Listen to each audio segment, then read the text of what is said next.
I probably should turn my thing on, eh? And so good evening, you guys. I wasn't actually sure if I was going to do a live tonight or not because I watched like about 30 videos at work today, work course ones, and I was like, oh, okay. Anyways, but then I decided to because I honestly didn't have. Well, I say I didn't have nothing better to do. I'm sure there's things I could be doing, but whatever. Anyways, Charmaine, she's not feeling well tonight, guys, and neither is Ian, her other half there, her significant other. And so, anyways, yeah, just me tonight. And hope you guys are having a great day today. It's what is it? It's Wednesday? Yeah, Wednesday. Hump day. Hump day. Anyways, of course, this is going to be mostly about Lily and Jack Sullivan, the two children that are missing out of Nova Scotia in the Pictou County area in Lansdowne Station. But anyways, hope you guys are having a good day today. And hi, Crafty One. There's my adopted child. I don't care how old you are, Ryan. How you doing tonight, Ryan? Thanks for finding this channel, as you said, and coming to it. Again, we just like to put out the facts of the case, and we can, of course, talk about opinions and speculation and stuff like that, but always keeping it nice and everyone, kindness and respect to everyone, to me, to the people that are in chat, because everyone's entitled to their own opinions. So today I think we're gonna, so there's, of course, it's not an update really. There is a news clipping that came out that we'll watch a couple minutes, mostly about how the community is feeling. It's just a couple minutes long. I see Plunder put out a video yesterday. Plunder's, again, so awesome for always putting in compact information into her videos that she does. I see that, I'm not sure, some people, if you guys are into tarot card readers, there's a lot out there that are just plain shit, to be honest with you. And then there's other ones that I give more credibility to. But this one that's Trish, she's out of the UK. I'll put her link in later if anyone's interested in that one. Because I had, not that she did it for me, but I did ask her, and a couple people did ask her to cover this case. So I see that she did one today as well. And then I see that Sadie did a video today about the, I think, 10 red flags of this case. So we'll take a look at that as well. So before we get started, of course, we will mention, of course, Sebastian Rogers, who disappeared. And this is not in Canada. This is in the United States, in Hendersonville, Tennessee. He disappeared last year, February 25th, was the last time he was seen. And basically, he's on the high autistic spectrum. And everything that this child wouldn't do somehow did. Again, it's one of those cases where you can't help but side eye on this one to the stepdad and the biological mom, but nobody has been charged with anything in connection with Sebastian Rogers' disappearance. But it's a very strange case, and it's kind of one of those puzzle cases that it doesn't make sense, but there's no video footage. There's nothing. There's just literally nothing. It's like he just Houdini'd out of his home, but we know that that didn't happen. Something happened to Sebastian Rogers. So, of course, this is a case near and dear to this channel. So if anyone's not following it, consider looking at the past videos that I've done, or me and Melissa as well.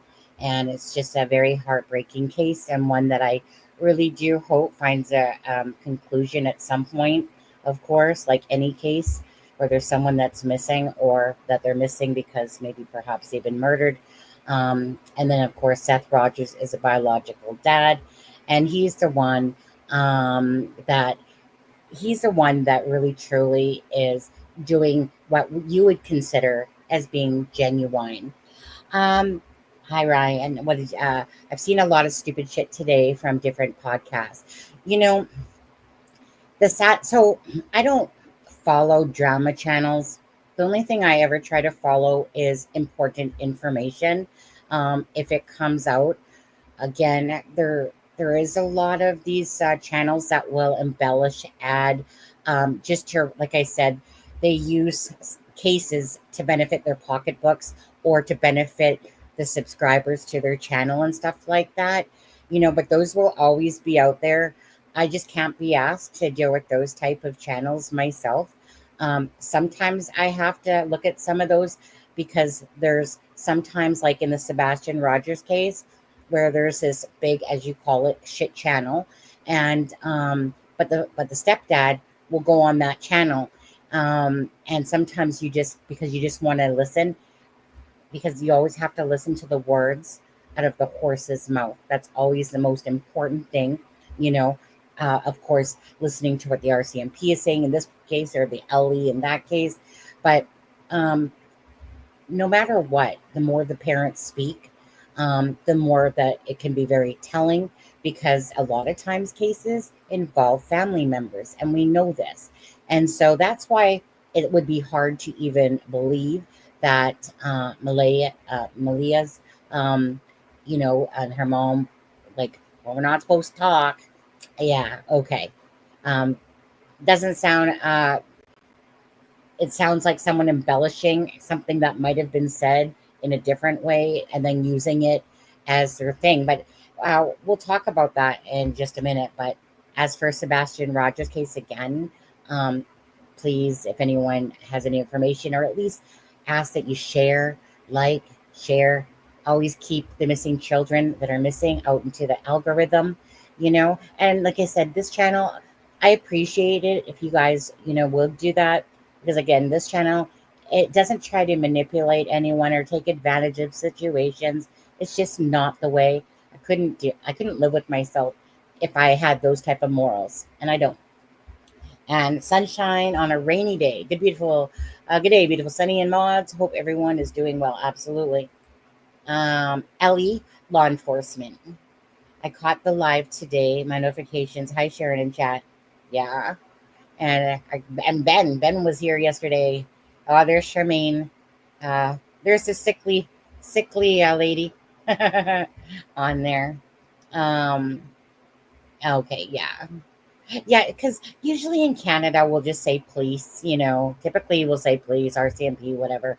But in the United States they use the term law enforcement more so. And in the UK, they'll say police as well, typically. But yeah, so and the other thing that we're just going to touch on this a little bit. So I think it was Ryan, and I know a few other people have talked about this. So this is Dylan Eller, I believe is the last name, Ehler. And this is a case from 2020. So basically, May 6th of 2020 from Truro, Nova Scotia. So we're talking about the same area. And we're also talking about the same area that Malia's from, and like her mom. So from that same area at Truro. And so this child here, from what the little bit that I've read today, because I was working most of the day, but I was trying to read it. Charmaine sent me a video, but this child was dropped off by his mother to his grandmother's house. And apparently, while she was tying up the dog, Dylan was just gone.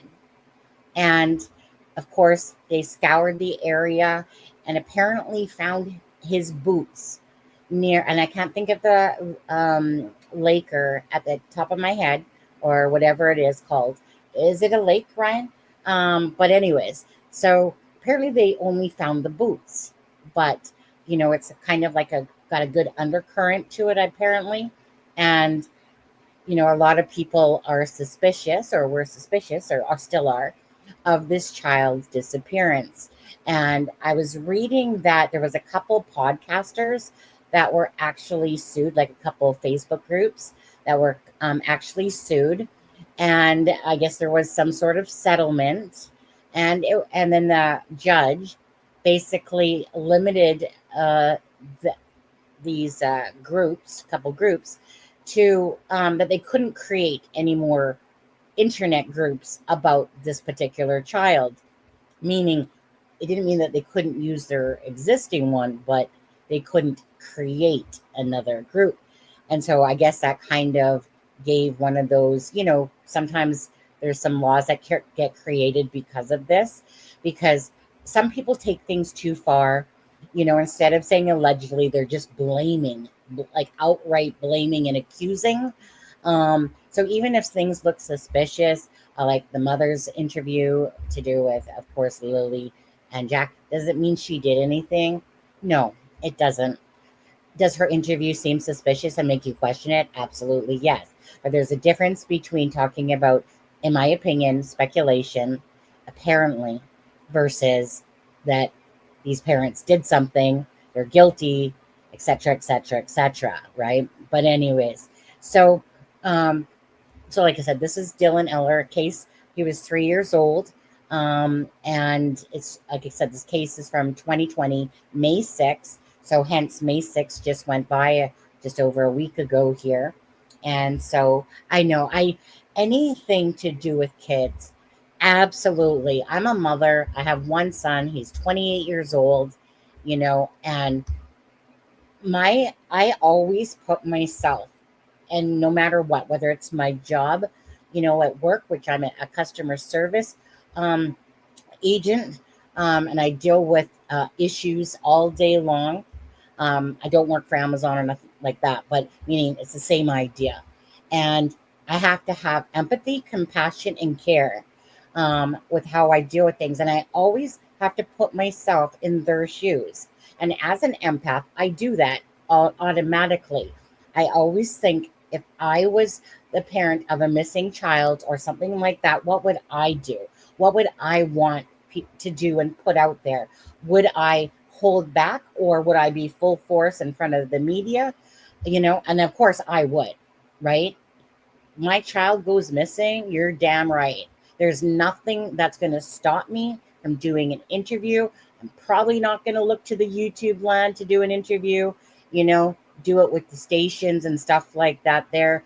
But when you see cases where the parents or parent isn't coming to the forefront of the case of their missing child, it always leads for speculation for sure, because these are our children, our most precious prized possessions to most of us, not all of us, right? Because there's some people that just should not be parents, or they're just shit ass parents, but I am not one of those. And children to me are a gift, and they should be treated as such.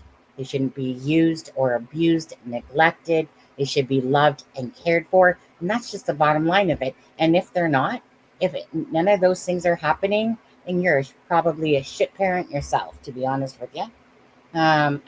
Children, you talk about children, and when I see cases like this, they anger me so badly. There are times that a true accident happens to a child, and I could have watched. I mean, my little niece Haley, when she was 6 months younger than Matthew, that girl was a walking, running disaster.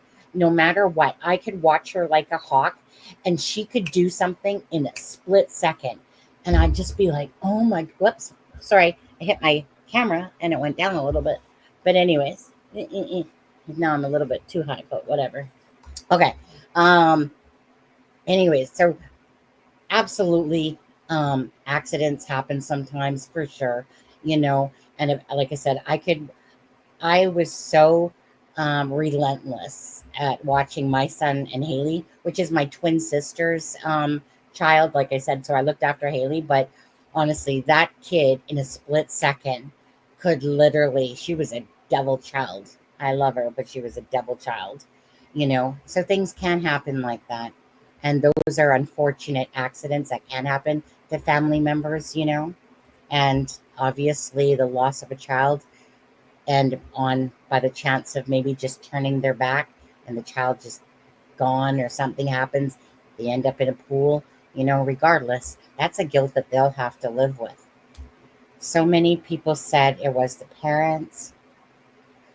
Rivers, yes, thanks, Ryan. Look at the precious face. So many children go missing, and boots or shoes are always involved. Does seem like that way, doesn't it, Ryan? Talk about the different reactions between this mom and Dylan's mom, though. Ain't that the truth? Yeah, see, that's the part that I need to, like I said, I only had a little bit of time to look at it Charmaine sent me a video of a channel that was covering it and talking about it. Seems like a really good one to watch, but I only got to catch a couple minutes of it. I also find it odd I can't find the mom's interview anywhere. Which, oh, you're talking about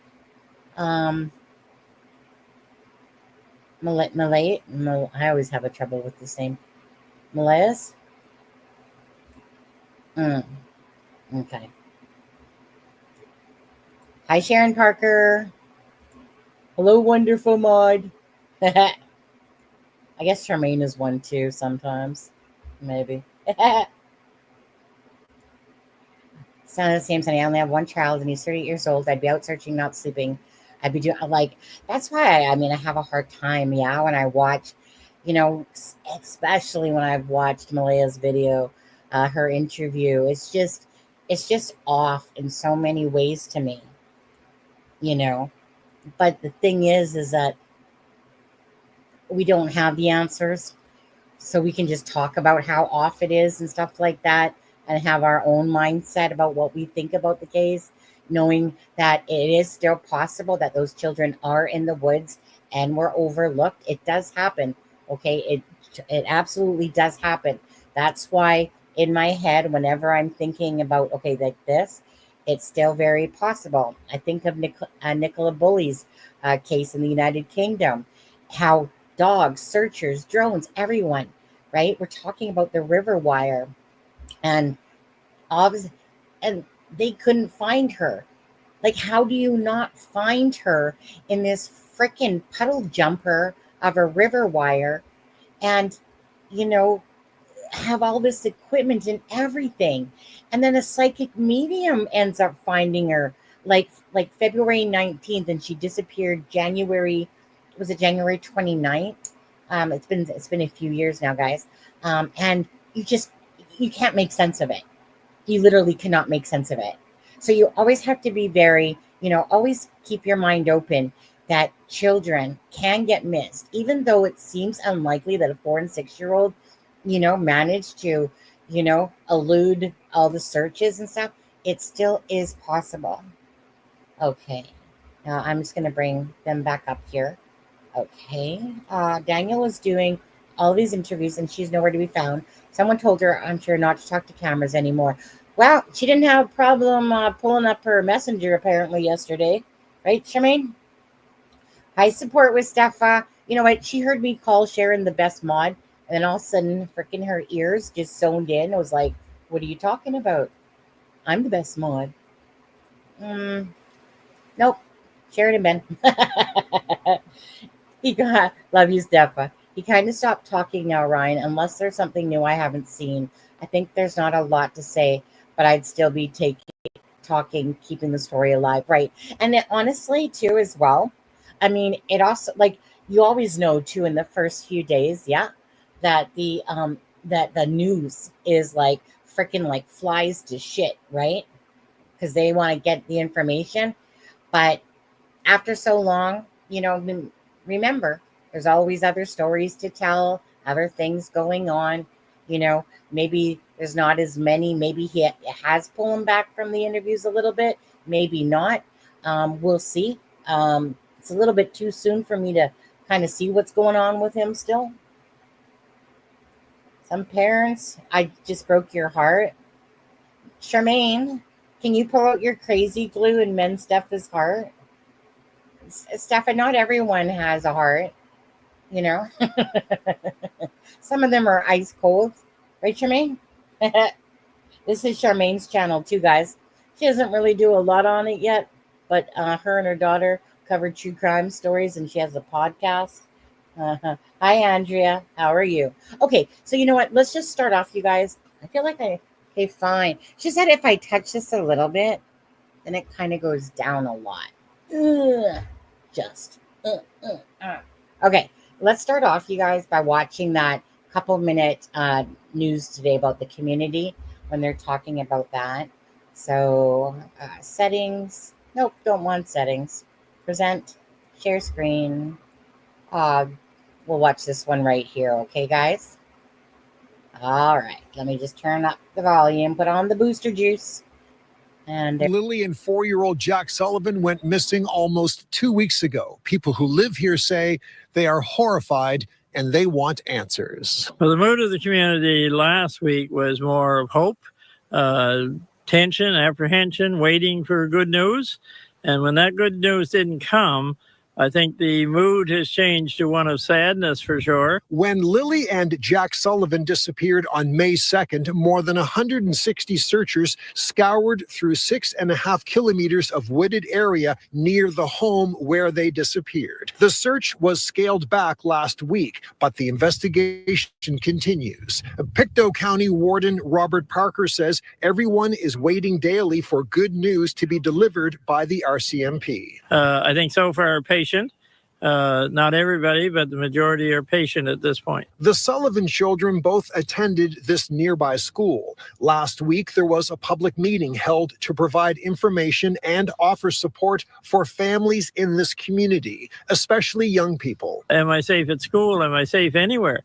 And we have to, as parents and as adults, assure our little ones they are safe, and we have to make sure they are safe. CTV public safety analyst and former OPP Commissioner Chris Lewis says an investigation like this can put a strain on the entire rural community. Because everybody either knows those children or knows their parents or know their grandparents or all of the above. The RCMP are pursuing multiple layers to this investigation. In a release, they said they have received more than 180 tips, and they will continue to interview people in this community until they find out what happened to Lily and Jack Sullivan. that was just a piece that had come out today. So again, just bringing you guys up with the current news that's out there. Again, if you are watching, please hit the like and the share. Again, keep active awareness when it comes to missing children, not just this one, but other ones as well. Just takes a second of your time. Very important, especially if you have children of your own. You'd want it done for you. So that's all I ask. Not for selfish reasons, never. It's always for the sake of the children and the victims, first and foremost, always.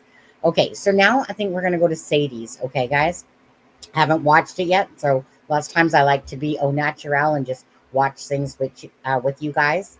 I purposely do that because I just like to basically react as I'm seeing it as well. And so let me stop screen with that, and we'll go to Sadie. So Sadie is the one that we watched yesterday. She calls herself, I think it was the premier, what was it? Prime Minister Behavioral.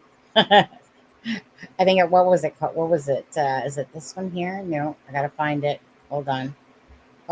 Where are you there, Sadie? Got to find yours. I think yours is, yeah, right here. The Prime Minister of Behavior on this one. Okay. So hers is Lily and Jack Sullivan disappearance. The 10 red flags that can't be ignored. Again, I played her stuff yesterday, and I see her subscribers are growing. So if anyone, let's give her a like, that's not subscribed to Sadie, consider subscribing up there. Let me just quickly grab her link here. Copy, boom, and we'll Hey everyone, welcome back to my channel. Today we're stepping back to look at in just a second, and then I'll just drop her link for the channel. So if you guys, it's appreciation. Okay, so I want to make this very clear. When it comes to YouTube, right, I never copyright strike them. I've only ever copyright strike one person, and that's because he was a jerk, and he was using the content to basically, and he did it with a lot of people, but he was using it maliciously, right, to go on the attack. That was in the Delphi case. Other than that, I do not copyright strike people using the content. I mean, the etiquette thing to do is always give the channel the mention, drop their link, and just be appreciative of using other people's content, okay? Plunder doesn't copyright strike. Sadie, I'm pretty sure she won't, because, again, you're just trying to help them. But there are some jerks out there that will copyright strike you. So you always have to be very careful when you're using other people's content. So either it becomes like you're using it in a form where you're kind of like stopping it and talking about it, talking about it, which we basically do anyway, a lot of the times. But anyway, so that's kind of how it works. So when you're using other people's content, again, very appreciative of being able to use people's content that have put a lot of time and work, because videos and lives, they take a lot of work and time. Lives are easier because, like me, it's just organic, where a 5-minute video can literally take me hours to make, while you're trying to gather this piece, that piece, this piece, that piece, and stuff like that. So anyways, please consider subscribing to Sadie over here. But right now we're going to watch that. Okay, guys? And Steffa, I can cook out of a box and into the oven. That's a total lie right there. Actually, my husband's turning into a great cook, to be honest with you. And I'm not holding back. Yeah, you know what? Go to town. But for me, out of a box into the oven, easy life. Easy life. Okay, so let's get into this. And make this bigger. Turn up the volume. Boost your juice. And let's see what her 10 red flags are, of course. Look at the big picture in the disappearance of Lily and Jack Sullivan. You may have seen interviews with their stepfather, Daniel Martell, and their mother, Malaya Brooks Murray. They both have shared very different accounts of what happened when their children vanished on May 2nd, 2025. But when you line their statements up side by side, certain patterns start to emerge, and they raise serious questions. Lily is just 6 years old. Jack is 4. They disappeared from their home in Lansdowne, Nova Scotia, and despite over 160 searchers, there's still no trace. Today, we're breaking down 10 red flags I've identified from both parents' interviews. Each one might seem small on its own, but together, they may reveal something much deeper. Watch closely and let me know in the comments which red flag stood out the most to you. The first red flag that I found was the door obsession, explaining the how, not the why. Let's start with what might seem like a small detail: the sliding door, but both Daniel and Malaya are oddly fixated on it. Daniel told CBC the children must have opened the sliding back door, which is almost silent, and left, he said. That's also very similar to what Malaya said. They happen to just get out that sliding door and we can't hear it when it opens. Daniel also told CTV News, so I looked at the backyard. That's the only place they would go, and their boots were gone. The sliding door was closed. Usually they don't close the door. I usually have to remind them to close the door over and over. There's a pattern here. They're both working very hard to explain how the children got outside, but there's almost no explanation as to why they got out in the first place. It's clear that the kids weren't being watched that morning. But why were 2 young children being left alone? There's no accountability. The subtext is, this isn't our fault. It was too quiet. It's too easy. It could have happened to anybody. There's no responsibility. Someone else took our kids, and it's their fault, not ours. This framing shifts the blame outwards instead of asking, who is watching the kids? And how did this happen on your watch? Speaking of which, if this were an abduction, wouldn't the door have been left open? Especially when Daniel mentions the door was closed. Usually they don't close the door. I usually have to remind them to close the door over and over. Why the sudden change of behavior on the very day that they disappeared? This isn't just about a door. It's about building a story where everything feels out of their control and nothing is their fault. Red flag number 2, language of finality. Just 24 hours after Lily and Jack went missing, Malaya told CTV, we're all filled with pain and sorrow because we just want them found. Not fear, not confusion, not hope, sorrow. That word suggests mourning, not searching. And that's deeply unusual in the early hours of a missing child case. Most parents hold on to hope, even desperately so. We usually hear words like, we're doing everything we can, we're praying, we just want them home. But here, we're hearing grief language that suggests emotional acceptance, and it doesn't stop there. Daniel told CBC on May 5th. We covered everywhere possible. Even in the first day we did. That's past tense, as if the effort is already over. Just 3 days in, and the energy isn't urgency, it's resignation. This is a red flag in deception detection. People who know more than they're saying, consciously or not, often show signs of premature closure. They talk about the situation as if it's already finished, already lost, already beyond their control. Instead of, we're going to keep searching until they're found. It's, we tried. That's not what you expect from parents in a race against time. That's what you expect when someone's already accepted the worst and just hasn't said it out loud yet. Red flag number 3, the performance doesn't really match the story. Let's look at the performance versus the reality. Daniel describes his actions after the kids disappeared in vivid, almost cinematic terms. He tells CBC he jumped in his vehicle and surveyed every dirt road. Immediately jumped in the vehicle, surveyed all the areas, many dirt roads, many culverts as I could. As soon as I seen they were missing, I jumped right in the vehicle and I did every dirt road and searched every culvert. He told Global News he went through waist-deep water and that he was screaming until his throat hurt. Screaming as loud as I can, just until my throat hurt, running through water that was up to my waist. It sounds like chaos, panic, an all-out physical search. But when we see him in every interview, he's calm, controlled, clean. His clothes are pristine, his hair isn't wet. There's no visible sign he's been through the woods, the mud, or the water, let alone any mention of needing to clean up or change. Sure, it's possible he freshened up before facing the media. But what stands out is not just his physical appearance, it's the disconnect between the story he's telling and the way he's telling it. This is someone who claims to have been emotionally and physically wrecked from searching for 2 missing children. Yet he's composed, articulate, and strangely rehearsed. This mismatch is critical because when someone recounts real trauma, especially recent trauma, the body tends to show it. Shaky hands, red eyes, voice cracks, struggling to find the words. But with Daniel, the delivery is smooth. The story is consistent, almost too consistent. When the emotion doesn't match the content, we start to question the authenticity because real panic looks chaotic. Real desperation interrupts, it rambles, it slips. This isn't that. The words say panic, but the body and the performance say something else entirely. Red flag number 4, blaming the victims. Now let's talk about something especially unsettling. The way that Daniel and Malaya described Lily and Jack. When asked why he thinks the pair might have been abducted, Martell said, "I have no idea why anyone would want to take them, but they're easy to take. If they would have wandered to the road, they would get in any car as long as you offered them food or water or even candy or anything like that. Or even to see mom and dad, they would immediately get in." He also added, They'll talk to anyone. They want to go with anyone. They're just looking to have as much fun as they can. Meanwhile, Malaya told CTV, They're so sweet. They talk to anyone. They'll talk your ear off. think about this. These aren't warm, protective memories. These are descriptions of Lily and Jack as easy targets. They're not saying, please bring our babies home. They're just little kids. We love them. They're saying anyone could have taken them, and here's why. It doesn't come across as heartbreak. It sounds like a preemptive explanation. And one line stands out as especially odd. Even to see mom and dad, they would immediately get in. But mom and dad were inside the house, weren't they? Why would they suggest the kids climb into a stranger's car to see their parents if their parents were already home? That's not just an unusual example, it's a nonsensical one. And in a case where every single word matters, that slip raises serious questions. Even more troubling, it quietly shifts the blame. The implication is they were just too friendly. It could have happened to anyone. But this isn't about random vulnerability. This is about 2 very young children. When the focus is on how easy they were to take, not the fight to bring them home, you start to wonder what the real motive behind these words might be.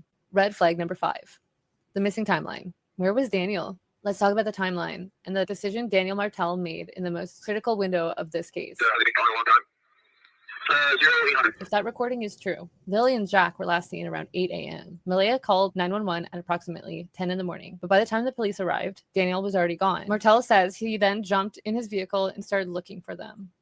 Martell said he immediately jumped in the car and searched neighboring roads, looking in culverts. By the time he returned home, the RCMP were there, having been already called by the children's mother. Immediately jumped in the vehicle, surveyed all the areas, many dirt roads, many culverts as I could, and waited for the police to get there. As soon as I seen they were missing, I jumped right in the vehicle, and I did every dirt road and searched every culvert. The very first day I wasn't around very much because I was just searching. I was running through the woods, screaming their name till my throat hurt. That means instead of staying at the house to help police or even wait for them to arrive, he left alone with no coordination, no confirmed destination, no accountability. In the early hours of a missing child case, every second matters, but Daniel chose to remove himself from the scene. He took himself out of view during the most crucial time frame, when police needed eyes, statements, and timelines locked in. If Daniel truly had 2 full hours before the 911 call was made, that's a huge window of time, and he could have been doing anything.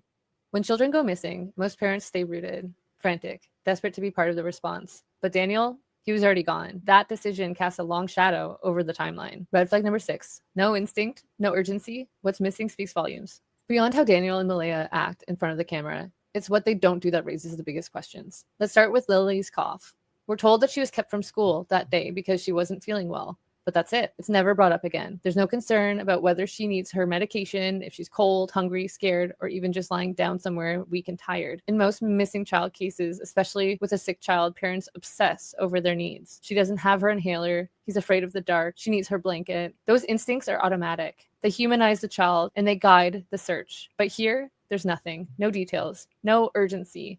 It's like the children's needs vanished the moment they walked out the door, just like the kids themselves. Even more troubling, Malaya left the area shortly after the disappearance. There's no public explanation, no clear reason. That kind of detachment, both emotional and physical, is almost unheard of in a parent whose children are actively missing. And that silence, that's not just absence, it's a red flag. Red flag number 7, Tone and body language too calm for crisis. Let's talk about what you can see and even more what you can hear. In every interview, Daniel and Malaya are calm, but not the type of calm that comes from strength, the type that feels unnatural in a crisis. Daniel talks about running through woods screaming their names until his throat hurts, yet his face barely moves, his voice doesn't waver, he holds eye contact with the camera. No tears, no breaks, no panic leaking through the mask. Malaya, same thing. She sits composed. Her language is formal, filtered, like someone giving a prepared statement, not a desperate plea. There's no visible emotional overwhelm, no tearful moments, no shaky hands, no desperate energy. Now, let's be clear. Not everyone reacts the same way to trauma, but parents of missing children are almost always emotionally raw. You see tears, you see pleading, you see stumbling over words because the pain is unbearable. You feel their fear, even if they don't say a word. But here, we're seeing control, composure, a strange steadiness that doesn't match the magnitude of what's really happening. And in behavior analysis, that mismatch matters. Because when someone describes a highly emotional event, but their body or their face doesn't reflect any of that emotion, it raises the question, are they telling you what happened? Or are they telling you what they want you to believe? True fear isn't polished. True panic doesn't stay in a neat little box. But in these interviews, that panic is nowhere to be found. What we're seeing isn't desperation, it's presentation. And sometimes presentation is the biggest red flag of all. Red flag number 8. Past versus present tense. Are they already grieving? Listen closely to the way Daniel and Malaya refer to Lily and Jack. Malaya says, Everyone loves them. present tense, but she also says the family is filled with pain and sorrow. We're all filled with pain and sorrow. That word, sorrow, as I said before in my red flag 2, it is associated with loss, not hope. It's grieving language, not the kind of language you use when you think that there's still a chance. Then we look at Daniel. Jack just absolutely loved bugs, dinosaurs, but she also loved doing everything with Jack. These are all past tense references, describing Lily and Jack like they're already gone. So why talk about them like it's over? Most grieving parents cling to the present tense. She is so brave. He loves trucks. They're probably scared. They refuse to switch because switching means accepting the possibility their child might never come back. In these interviews, that switch happens quickly, almost too naturally. It suggests resignation, or worse, it can suggest foreknowledge. When someone speaks about a missing loved one in the past tense before any outcome has even been confirmed, it can be a sign they're not just afraid of the worst, they may already know it. And in a case where every word matters, those tenses don't just slip, they reveal. Red flag number 9. Scripted phrasing. Over-rehearsed, not recalled. There's a big difference between consistency and scripting. And in Daniel's interviews, that line gets blurry fast. He repeats nearly identical phrases across every network. Waist deep water, checked every culvert, screaming until my throat hurt. Immediately jumped in the vehicle, surveyed all the areas, many dirt roads, many culverts as I could, and waited for the police to get there. As soon as I seen they were missing, I jumped right in the vehicle, and I did every dirt road and searched every culvert. The very first day I wasn't around very much because I was just searching. I was running through the woods, screaming their name till my throat hurt. Even with me running through the woods, I was ahead of the helicopters and ahead of the drones and stuff like that. Screaming loud as I can, just till my throat hurt. Running through water that was up to my waist. On the surface, that might seem like a man staying consistent under pressure, but when you look closer, it doesn't sound like recall. It sounds like rehearsal. Here's the thing about real memories. They flex. They evolve with each retelling. New details surface. Emotions slip in. Phrasing changes slightly because you're accessing the memory, not reading from a script. But rehearsed stories, they're airtight. Same beats, same words, same order. And that's exactly what we see in Daniel's media appearances. This kind of rigid repetition, especially when describing high-stress events, can actually be a red flag in deception analysis. It often means that the speaker memorized a version of the truth they're comfortable with, and now they're sticking to it word for word to avoid slipping up. But the human mind doesn't work that way when recalling trauma. If he really had been running, screaming, wading through deep water, the emotional chaos of that experience would have seeped into each retelling. It would sound different each time, not like he was hitting the same script points over and over and over again. Red flag number 10. No direct appeal, missing the message that matters. In most high-profile missing child cases, there's one thing we almost always see, a direct emotional plea. Parents speaking to their children through the camera or begging whoever might have them to bring them home. But in this case, that emotional connection is strangely absent. Daniel does say the children's names, and he does issue a general request. I urge the public to come out if you have anything, come out as fast as possible and get it to any detachment or any police service that you have available to get to talk to. What's missing is a personal, heartfelt plea. There's no, Lily, Jack, we love you. We're here. Please hold on. No emotional reach for them. No words meant for them. Just controlled, public-facing statements. More of a press conference than a desperate plea from someone who has helped raise them. And for Malaya, nothing. She never once says the children's names in her interview. She doesn't speak to them, doesn't address the public with urgency. There's no emotional slip, no desperate moment. Instead, both parents present their messages with calm delivery, generic phrasing, and an almost clinical tone. Not fear, not heartbreak, not instinct. Why does that matter? Because when children are missing, the most natural human response is to reach for them, even when you know they can't hear you, to speak as if they can, to connect, to beg, to cry, to plead, because hope refuses to let go. But here, that connection is missing, and that's not just a missed opportunity, it's a red flag. Let me be clear, none of this is proof, but it is a pattern. And when red flags start stacking up, you don't ignore them, you look closer. You ask harder questions. Lily and Jack are still missing. And while we all hope for the best, hope doesn't solve cases. The truth does. We've broken down 10 red flags. Now I want to know what you see. Are we witnessing two heartbroken parents doing their best, or something else entirely? All the original interview clips are linked below. Watch them for yourself. Pay attention to the tone, the phrasing, the tenses, the body language.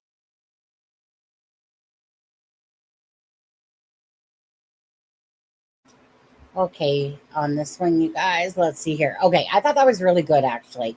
I think a red flag that definitely should have been in there, and maybe it's because she's not sure about it, is about the mother and the brother, about if the kids were out in the backyard. Sorry, yeah, cough. Okay, if the kids are out in the backyard, that the grandmother, or if the brother was there, would have heard these children. So why hasn't that been said at all? No reference to that whatsoever. But I really think that she did a good job at considering the one that she did the other day, where she wasn't really overly sure of the case. She was kind of giving us those cues and stuff. This one, it was just perfect, actually. So what do you guys think about that? Is there any red flag that she didn't say that you think is a major one? Besides that, do you agree with her assessment of Jack and Lily? And why does it seem like nobody is speaking in chat? It's can't post, somebody's talk, because it's you guys are all yourselves dead over there or something on there. So somebody say something, so I know that the chat's still flowing. Oh, there. I was wondering, same. Charmaine, you're alive. Anybody else? Exactly. So anyways, I think she did a good job of this. Absolutely. Probably things that, I wasn't thinking as much about, say, Danielle, as when I'm listening to what she's saying. Definitely, I can understand. The whole, when Daniel was asked, the reporter had asked and said basically I think it was something is there anything that you want to say to the public or something like that? Did she watch Alaska? We've been saying those things for days. She's bang on. Well, no, I mean, so many people are covering this case, eh? But who knows? Who knows? Maybe. But to me, Charmaine, so many people are covering this case, and it's not really hard. To me, the information, again, I don't pay attention to the bullshit and the drama stuff out there. More so the articles and the interviews and stuff like that, and of course what the RCMP is saying. But there's definitely this I think especially with Malaya's, but there's hers. I don't want to make excuses for people, and so people can make excuses and go, well, maybe she's on the autism spectrum herself, or maybe this. But at the end of the day, it becomes about, no matter what, any parent, regardless, has certain ways of showing emotions, tears, begging and pleading for their child's safe return if they're abducted. Malaya's, to me, is absolutely 100% scripted in how she's talking. It's just a very mundane interview, in a sense of, this is what happened. There's no tears strolling down her eyes whatsoever. And I know that Daniel does, this, and he has, there's moments where Daniel does something that seems more authentic to how someone would kind of talk. And then I think Charmaine was talking about the one where he was, in the woods talking when he said that there was some guy in a brown outfit or something, and that he couldn't search in the woods type of thing, and then he, I guess, something like about that, and then he went like this, and his eyes watered up and stuff like that. But again, it really depends where those emotions are truly coming from. Are they coming from like some sort of regret, some sort of memory of what truly happened with the kids, stuff like that? Thumbs up. She did a great job. Good seeing everyone. Yeah, on there. Okay, so the next one I do want to go to over. Oh, well, let's quickly just bring up this image 1 second. So again, let's see here. This one here. Okay. So if you guys aren't subscribed to Sadie, I really think she did a good job. Again, please go subscribe to her channel. I'll drop the link again. Now, yesterday, Charmaine had sent me, well, it was more in a text phone when someone takes a screenshot black. So when Charmaine sent me that, I decided to type in the name myself, and it says using Messenger without Facebook. Now, I did, of course, I messaged the account. I didn't get blocked or anything, but that's like me. Like on my iPad, I only use my Messenger.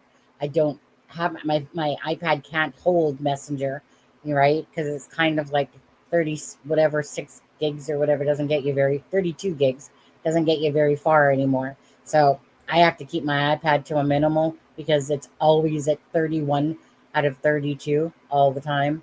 And I swear to God, those pictures don't upload properly and take away. But anyways, regardless. So, I mean, this wouldn't shock me. I don't think it's a fake account of somebody, bringing it up. It sounds, I tried to use the Wayback Machine, on this. And the only thing the Wayback Machine had showed, and don't get me wrong, I don't know a lot about the Wayback Machine, but the Wayback Machine is one of those things that, can have a lot of saved URLs and stuff like that. But the only thing that I saw that did show up was some sort of save on, was it May 5th? I think it was May 5th. But I was trying to use it because, like I said, sometimes you can put in a Facebook and stuff like that. But I can't sit here and say that I know how to use the Wayback Machine. I was just plunking in her Facebook URL and then just seeing what populated. There was this thing showing a bunch of different posts, but it's not like it shows you the posts and stuff like that. So I was just trying to see if that would work. Let's see. Hope you're doing okay tonight. Surely I'm doing okay. Just like tired eyes. Sunday. Oh, the parents are suspect to me. Everything else is bigger going on. What happened days before from the last time Lily went to school, because they didn't mention what happened there before. Let's get into so that was just an FYI about this. And maybe actually maybe before we get into Plunder's video, maybe I'll bring up some of those images. I know that Sweetie Pie Low had showed some of them on, I only seen a few minutes, but I seen that there was somebody apparently that posted some pictures like that lives right there in that area. And so they were showing like the trees, the denseness of it all. So maybe I'll just bring up a few of those comments and photos here. Let's see here. Let's bring up, oh no, I think I already had this one. Hold on. I think I had that in my stop screen share. I think I had that one here already, so I could zoom it in. Okay, so Heather DeLong says, I took a walk along our property line just to give people an idea of what the woods in Pictou County are like right now. We live about 20 minutes drive away. We fenced it in for our horses, took fences down after my last horses passed away 3 years ago. If they got out, they couldn't get through these woods. The most of the big stuff already are down. If it could have fallen on our house, we cut it down when we moved in 25 years ago.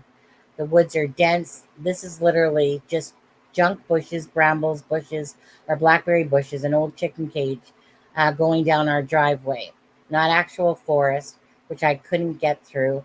I can't get through it. It's my horses. Okay, so the pictures that she's trying to show, this is this is where she lives, about 20 minutes away. Yeah, in all fairness, appreciate someone posting stuff. We've kind of seen what the woods look like somewhat in that area. Children, though, I mean, obviously the area is somewhat different, and it's going to have the dense part about it as well. But you could see off to the right side. You can, like, there's definitely places where kids can go and travel regardless. One thing for sure is we have to believe that the children actually went in the woods, first and foremost. Children are a lot smaller than adults. Children, they're not predictable, to be honest with you, on what children will do, walk over, go through, and stuff like that.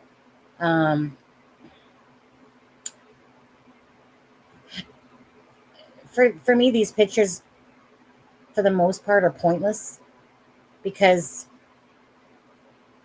they're totally in a different area. If I want to look at pictures of trees and bush, I mean, that type of in Canada is a dime a dozen of trees looking like that, to be honest with you. But I want to see the actual property, and I want to see the actual pictures of the property and what these children, or where these children could have possibly gone, and what the actual property looked like. But don't want to, be ungrateful, because obviously someone that lives in Pictou County and they're kind of showing what their yard looks like, but it's still kind of pointless to me. But maybe it's more pointless or maybe it has more value to somebody else, perhaps. The mom is hiding in the res of her tribe. I heard she can't be arrested there. Yeah, honestly, for me personally, I don't know enough about reservations and what can be done or can't be done to them. To be honest, if someone actually has better information, because honestly, I really don't know at all. It's not something I've had to look at myself. I guess maybe with this case, perhaps. I don't know that they're above the law, to be honest with you. Not when it comes to missing children and stuff like that. I don't know that they're above the law. They have certain rights for sure, different things on the reservations. But I mean, I was just watching a video a few days ago about kind of like to do with drugs, like these things called truck stops or whatever. And it was in the Pictou County. And, the police were on the reservation. And basically, it was something about them trying to twist something in the rights from like way back. And the police were saying, like, yeah, I'm pretty sure when they made, like the amendments and all that, they weren't sitting there going, yeah, let's include weed and drugs, truck stops and whatever in that. So anyways, it was a video I was going to show you when I was watching it that day. It was kind of interesting, but I honestly don't know that they're above the law, because in that particular video I was watching, basically that's what was said, is that regardless, there's rules and laws in Canada, regardless. So unless someone can tell me other than that, I don't believe that you can sit there and be on a reservation and hide behind that. But I'm not 100% sure. I'm just kind of thinking about that video that I watched last week where they said, like, nobody's above the law regardless, right? So not sure. Charmaine, do you have better knowledge about that?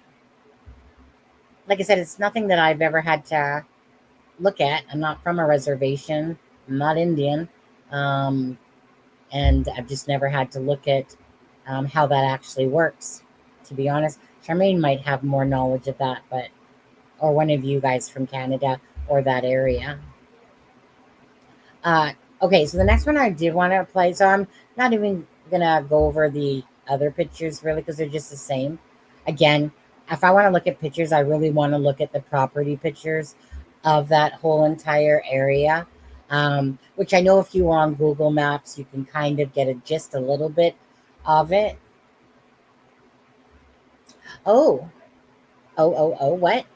Okay, so apparently Daniel's polygraph was yesterday. Has anyone or seen or heard, wondering if that's why he hasn't been talking much for the past few days?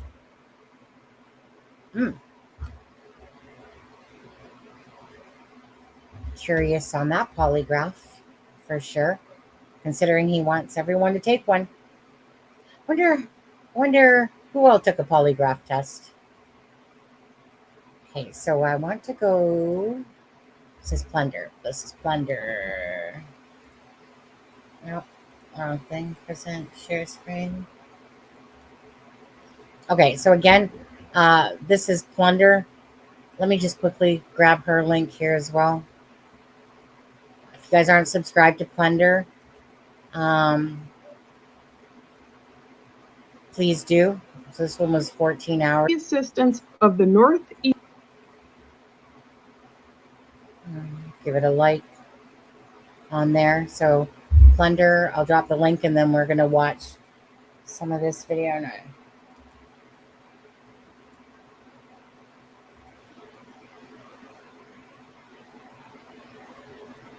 Charmaine.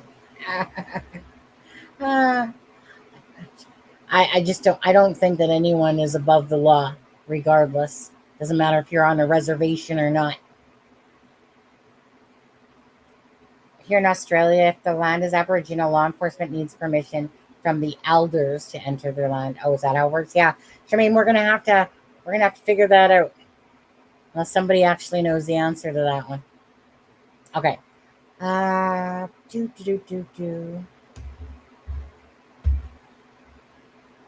Yeah, Plunder always does great work. She just, that's why it's really important for Plunder, like for people that are not aware of the channel. You guys want to get a ton of information compacted.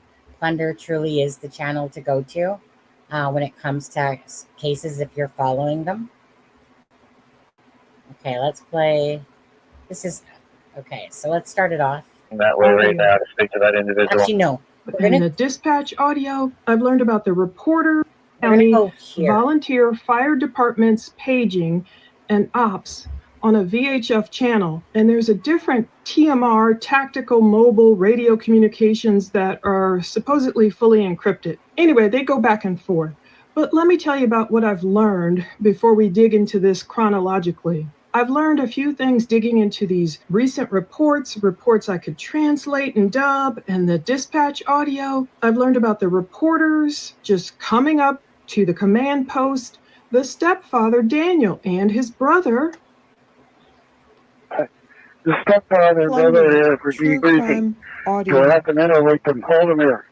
That's what it sounds like they're saying, showing up somewhere like at base camp. Daniel showed up several times. You'll hear throughout the audio, they're trying not to say it. They're trying to play coy because they know that this audio can be public. So he's showing up at base camp on different days. I heard at least 2 that I've included in here.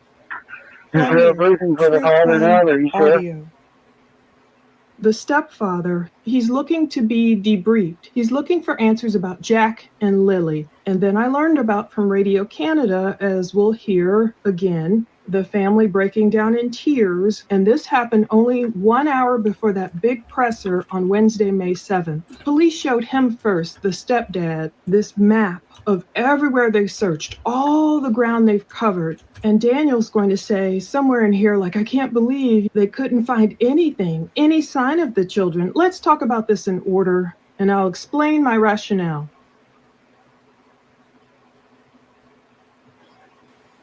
For starting off with day 0, the kids aren't even missing yet, allegedly, Thursday, May 1st, 2025. So I went back to day 0 because I wanted to find, if I could, any kind of proof of these rumors floating around that there may have been a party at that home on Gairloch Road on Thursday. I thought maybe I can hear some audio. Maybe there was a complaint, even though it's not like as close as my neighbors, you know, right back here. I thought, okay, if they're having some loud raucous party, perhaps maybe someone called the cops on them. I couldn't hear anything about that. So as we wait for more information to come out, I still don't know if there's any truth to the rumor that there was any kind of party at that house on Thursday, May 1st. So going through entire days of dispatch audio, that's like downloading 48 individual files for each day. So I did it for Thursday, Friday, Saturday, Sunday, Monday, and Tuesday, 6 days so far. So you can imagine that's how many half-an-hour increments of audio files I've gone through. Thank God for video editing software. Only thing I found them talking about that Thursday, May 1st, was a standard water rescue. I hope the person survived. And there was a motor vehicle accident with entrapment, but nothing about the home of Jack and Lily Sullivan, like I was searching. I know there have been a lot of comments from people who they don't necessarily believe that Lily and Jack even went missing that Friday morning. They're thinking, okay, they could have gone missing earlier. After all, it is very sad when you have one missing child, let alone 2 missing children. So some people are thinking, did these children disappear before May 2nd? Is this a ruse or a story being told about them wandering off into the woods and not being found yet? I believe thus far that I can tell in my research, the last person to see the children outside of the family was the bus driver who came forward. He showed a nice little photo of where Lily and Jack would sit on the bus, and it shows her name there spelled with 2 L's in the middle, just like her mom spells her name on Facebook with 2 L's, not 1, like we were spelling it. But that bus driver saw the children on Tuesday, April 29th. And then Wednesday, April 30th, was no school, so they weren't in school. Thursday, May 1st, that's when Lily was reportedly kept home because she had a cough, and I guess Jack was just kept home too, and also on Friday when they disappeared. So that's what I'm calling day 1 of the children missing, Friday, May 2nd.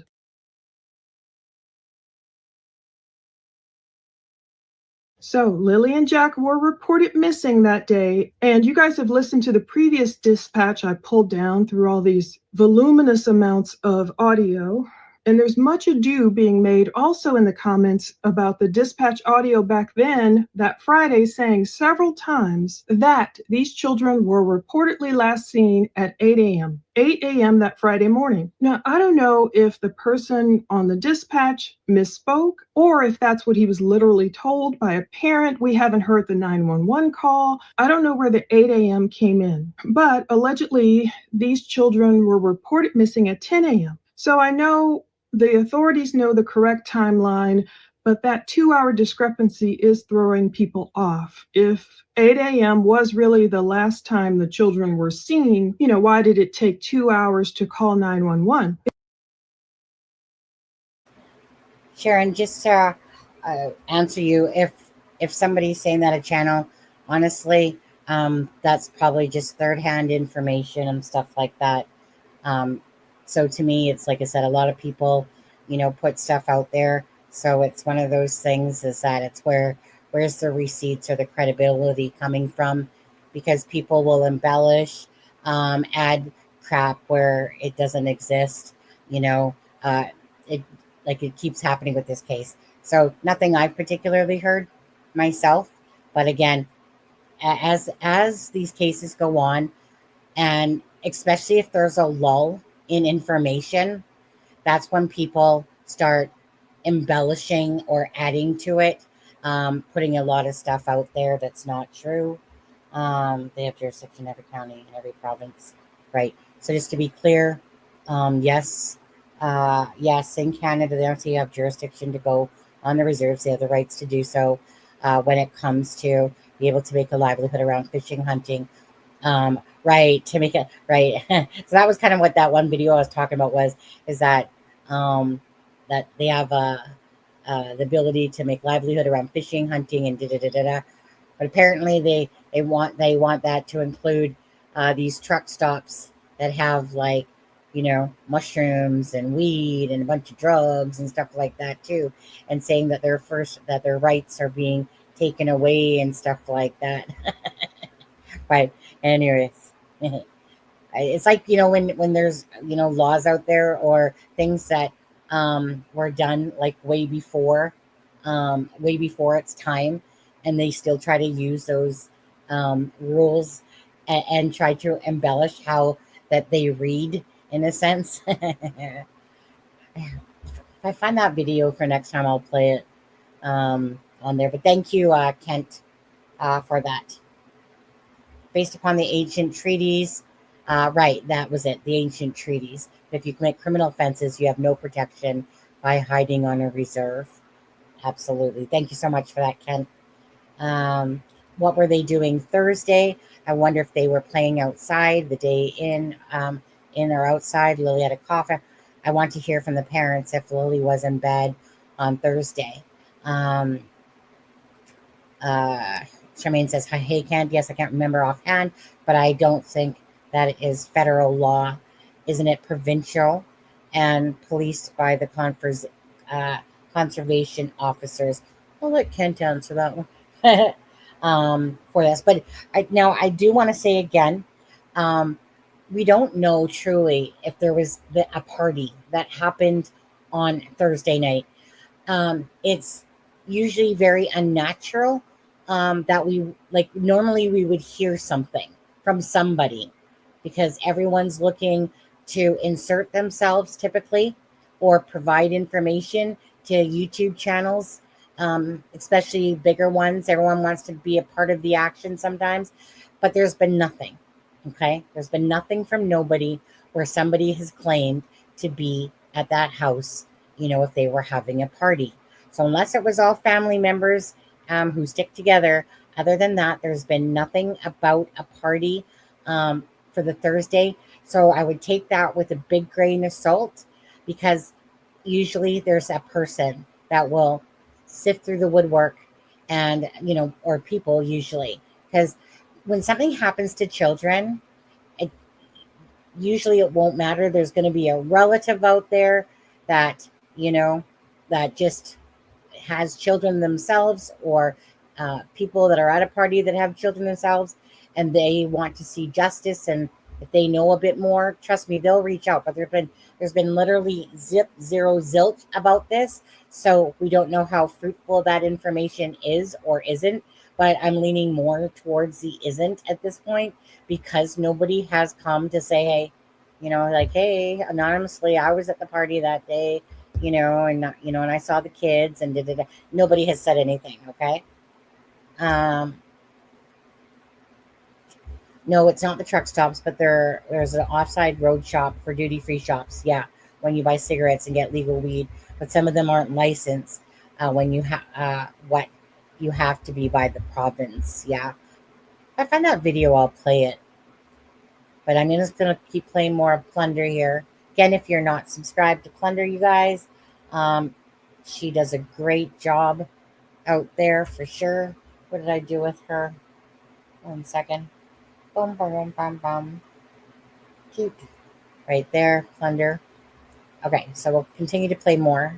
Is it 911 in Canada? I do believe it is. I think it's 999 over in Britain. Anyway, the stepfather Daniel did describe, you know, as soon as he recognized they were missing, we'll go through it, you know, the way he searched, and then he went out on foot. We'll get there. But let's talk about day number 2.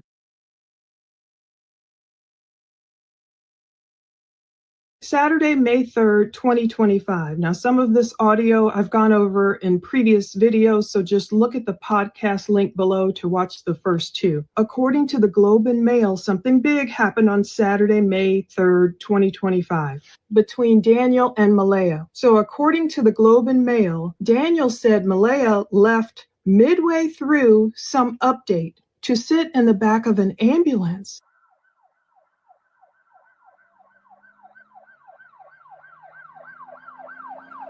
And then she left with her mother, and Daniel said he hasn't seen Malaya since then, since Saturday. She cut off all contact with him. Now that's another red flag. People are wondering what the heck is going on. This is the biological mother of Jack and Lily, and Daniel is the stepfather. Now he's there, but Malaya takes off. Even though that very first day we heard that audio, one woman was like, make sure mom stays close to the house in case like the kids come, scrambling back up from the woods. But that didn't happen. So that very next day, Saturday, something was going wrong. Now, I listened to that whole day's worth of audio as well because I was trying to hear any kind of brouhaha, if we heard any snippets of what went down. We know Daniel has described it to the press. He's spoken a lot to the press, and we'll hear a lot of audio of the press approaching, trying to get info, trying to get answers. Daniel said there was a big blowout. His mom kicked people off the property because they were saying, I did it.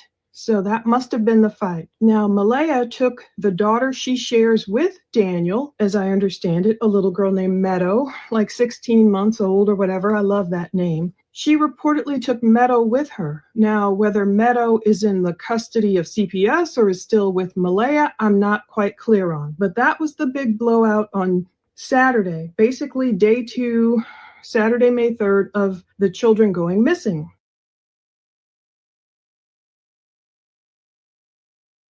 Day 3 was Sunday, May 4th, 2025. It is now day 3 of the search for Lily and Jack. And the dispatch audio did pick up a few interesting things, but I did notice it did get quieter that day. Even though the search may have switched to a different channel, they're trying to fix their radios and trying to hear each other. The audio that remained, it seemed as though the speakers were highly aware of, oh boy, we've got a crowd of people listening to us now. And so they were being cautious, like they didn't want to say too much over the air. That's global news reporter. True crime audio.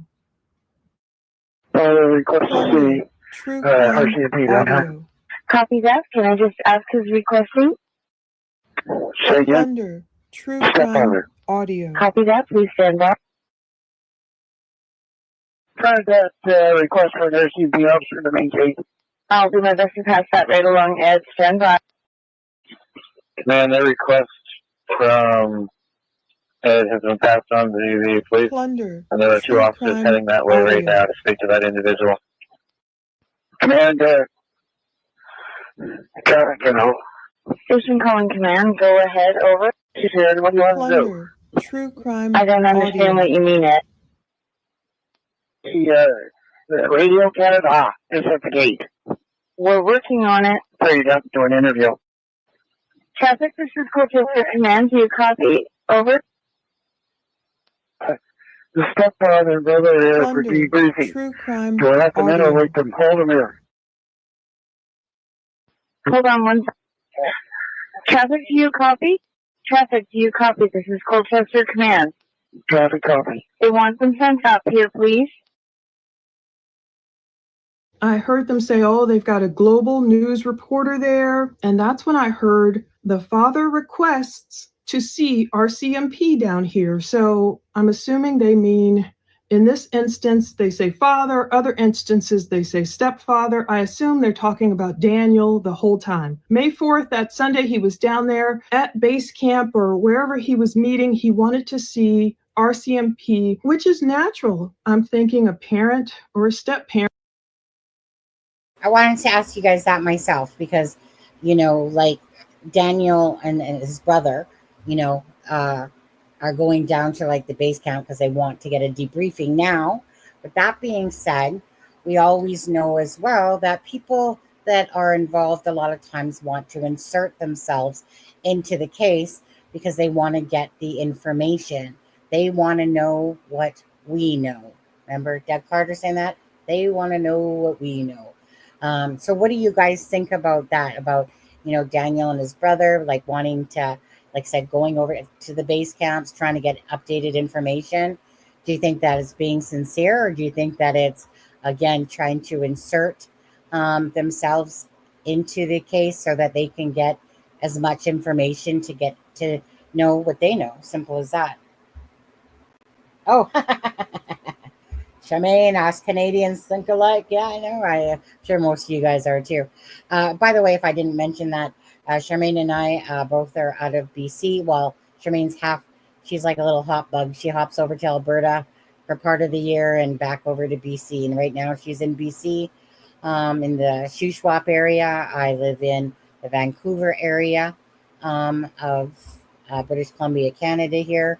We all know that this is in the Maritimes on more like the East Coast side there, 4-hour difference time zone wise from us. And again, we cover true crime. Most of what we cover is in the United States. There's always something, there's nothing that's not happening over there. But of course, this one, everyone underneath the sun across the pond in the United States, Canada, this story has picked up, and it's just been a massive amount of coverage. But like I said, as time goes on and when there's a lull of information, that's definitely when, people just keep making up titles so that they can do lives to create like bombshell, disturbing news, all this stuff. I don't really like to do stuff like that. I just don't like to play those type of games like that. But usually that will happen, right? People start looking because there's not enough information coming out. They start adding to it. That's where it gets, a lot of, what do you want to call it? What's the word I'm looking for?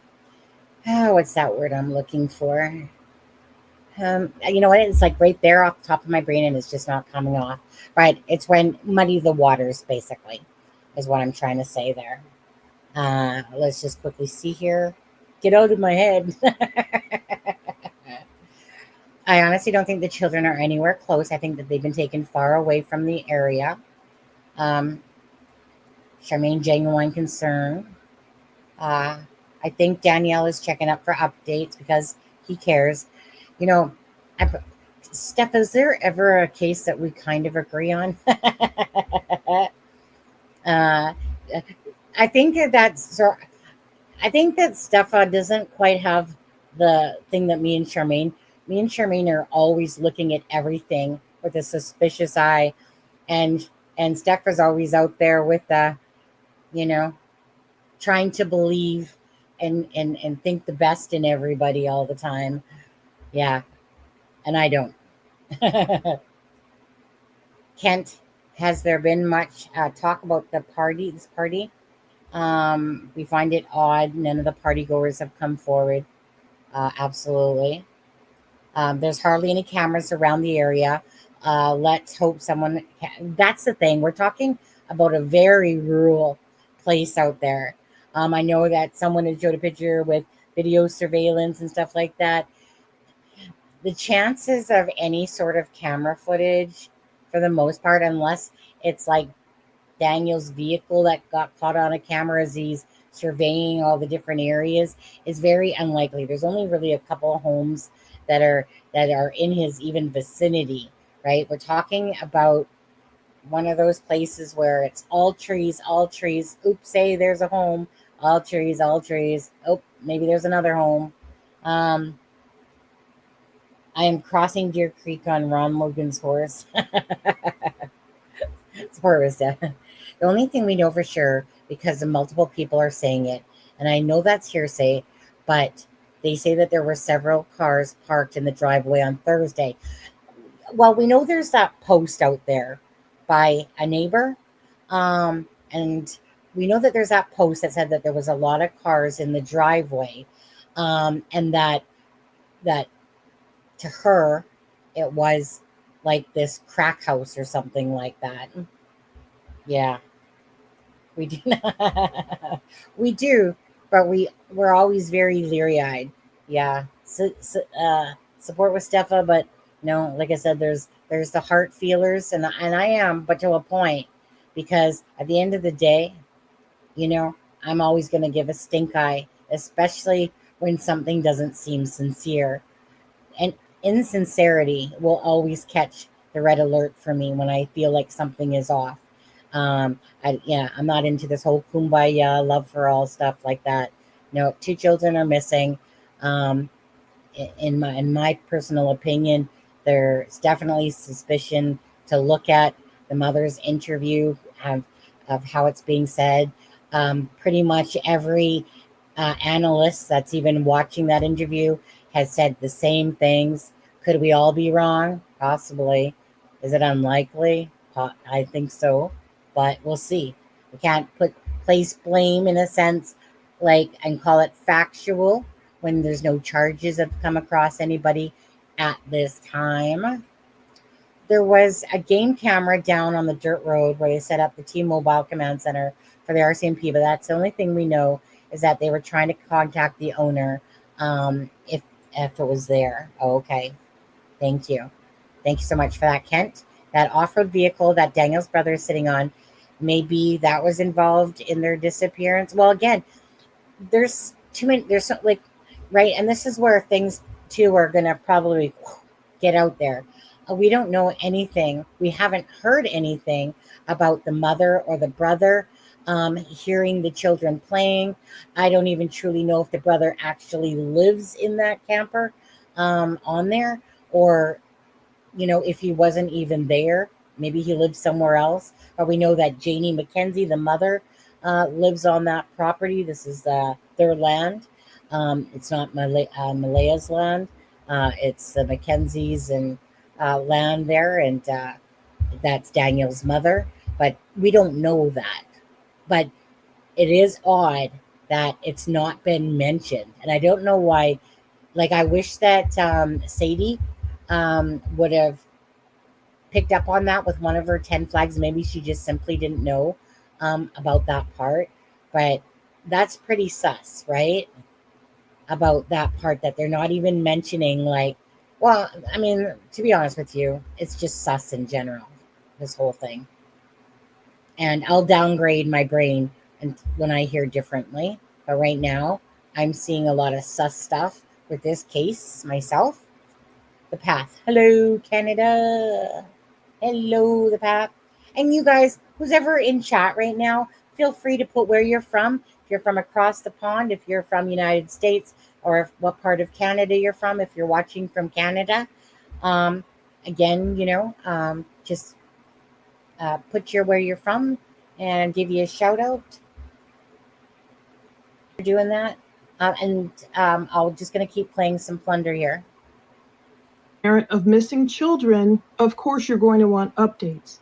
Now, a lot of people are commenting about who they find shady, the stepdad, the mom, one more than the other, both of them, neither of them. Once again, I'm going to try to go really easy on them because I know anything could happen. A lot of people I've read some wild rumors, which I won't even bring up, but a lot of people have inklings about what may have gone on. The locals are saying certain things, but of course I can't disparage anyone or say anything against a person's character. Of course we can discuss, that interview might have looked a little shady, or that word was weird, or that action was weird. But I can't go in on these parents because part of me keeps thinking, what if the kids really did wander off? Okay, it's not likely, but heaven forbid, something could have happened that no one expected. But anyway, it is natural, I would think, for the stepdad to want updates. And so they're asking, who's requesting? And it's say again, the stepfather. And so you hear them requesting an RCMP at the main gate, wherever that is. So they passed that request on, and obviously Daniel got to speak with authorities. And then that's also when the press was showing up. Radio Canada was on it, and I love it. That's why I transcribed, or rather had it dubbed, the things they were saying. Radio Canada, they might have been one of the first with the Globe and Mail, boots on the ground there. That's why I'm grateful we got this information.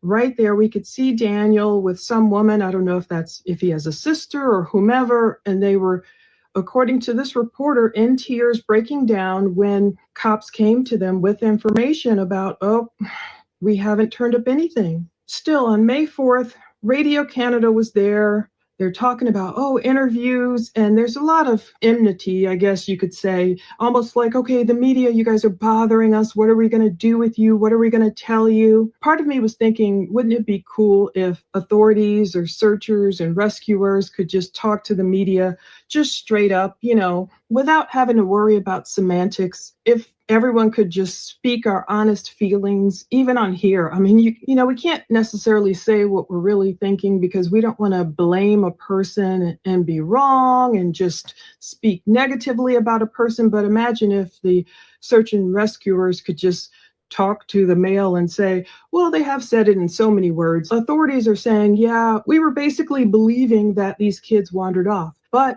the cops have come back and said, we don't think there's any evidence of the children being abducted. So despite what Daniel was telling the press and even the mom, like abduction is a possibility. And of course it's a possibility. We heard all these, oh, that suspicious car, or could it have been this or that? Anything's possible. But if searchers and authorities could speak to the media like friends, like, hey, you know what, I found this really weird, and the time was really this, and did it really take this long? And do you think they really went missing on Friday? Or, if people could speak their feelings. But of course, we have to wait for the investigation to play out. Also on May 4th, that's when you hear one person say, the stepfather and brother are here for debriefing. Do I let them in, wait, or hold them here? So I'm assuming they mean Daniel's brother was there with him. Somehow that got resolved. Daniel, he was speaking to Radio Canada, I believe. He also spoke to the Globe and Mail. He was telling them the morning that the kids went missing, Lily, who is 6, who is older, she came into Daniel and Malaya's room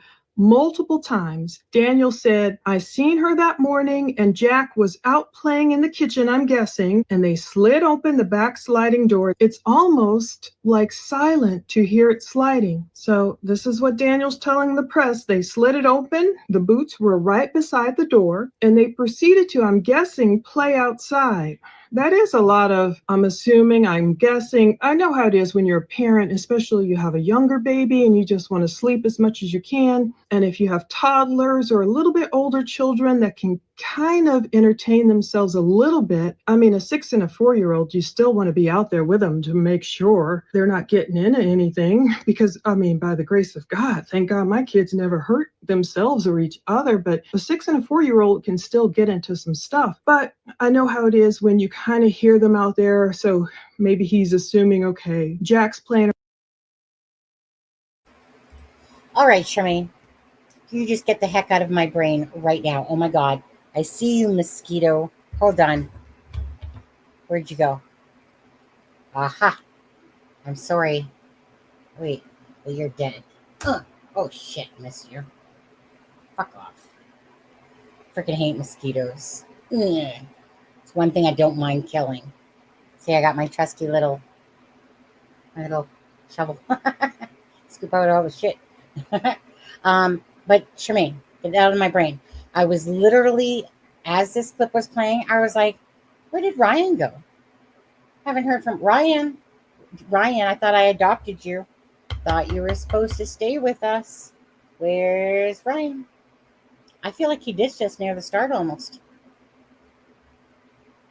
Don't you think? But Charmaine, get out of my head. Because I literally was just thinking that as you typed it. Stop. Ah. Okay, what's that? CTV has, and hi Amy, welcome. CTV has a report from yesterday's update from our, right, which we showed in yesterday's live. It was an update that was nothing really, right? No news type of idea. So it was basically just talking about like what Kent said. 180 tips have come in that they've, 35 people that are family members or close, to the thing about interviews. Yes, prayers to those two little sweet ones, Lily and Jack. See, hello, parents. Well, especially the mother. We know how to say their name, Lily and Jack Sullivan. Missing from Pictou County, Nova Scotia, in Lansdowne area. The ground search and rescue teams were already in the area, and that's when they had a quick response because the Wednesday before, there was a kayaker that flipped over on the other side. Yeah, I'm hearing about that. Oh, Rick Astley. Oh, Rick Astley. What is he here for? It's been a long time, Rick Astley. Even when we were playing the Rick Astley. But hold on, let me see if I have it. Let me see if does it still play in my widgets? Oh, wait, test widgets. Which one was that one, Charmaine? No, hold on. No. Oh, wait. I think I actually got rid of it. Oh. I think I got rid of it. I mean, you weren't around. Pretty sure. I think. But then. Yeah, but Charmaine, I don't recall getting rid of it, but maybe I did. I can't remember now, but I didn't hear it playing. But then again, Streamlabs kind of is messed up on that. Anyways, nice to see you, Rick Astley. So normally, you guys, we had a Rickroll, like the Rickroll Rick Astley song, and then, of course, the real, motorcycle. Then the real Rick Astley is obviously here with us. Yeah, but it's not playing it, Charmaine. It's supposed to. Let me just look at that one more time. The membership one, see? It's not playing it. It's supposed to. You just have to sing it, Charmaine. Wildcats. We have bears, coyotes, and wildcats. Oh my. On there. Okay, so let me hit this again. Around in the kitchen in there because I hear maybe kitchen stuff, and then their boots are gone, and so they must have slid open this sliding glass door, and people aren't believing it. Let me tell you, from comments I'm reading, people are like, that doesn't look like some sliding, sleek, quiet sliding door. Even in the newest of homes, some are in hotels and they have that little cushiony sound, and you can still hear it. People assume it could still make noise, a lot of noise in this home. But he's saying the boots were right beside the door. They proceeded to, I'm guessing, play outside. How did he know that? They must have got through the back fence and then they were gone. As soon as I seen they were gone, immediately jumped in the car and did all the dirt roads, all the culverts, I don't know how many those are, checked over the rivers and streams. That sounds like a lot. I mean, he's saying he jumped in his car, he did all the dirt roads, all the culverts, checked over rivers and streams. As soon as I got home 10 minutes later, I headed out on foot.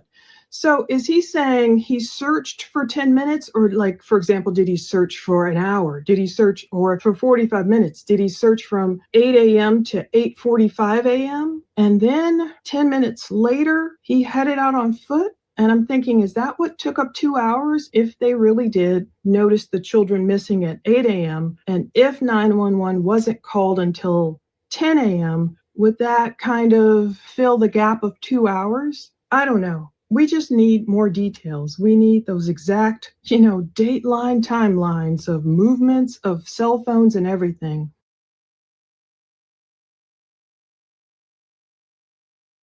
Good evening, everyone. A small community in Pictou County, Nova Scotia, is on alert. 2 children, Lily Sullivan, 6 years old, and her brother Jack, 4 years old, were last seen Friday morning at their home in Lansdowne Station.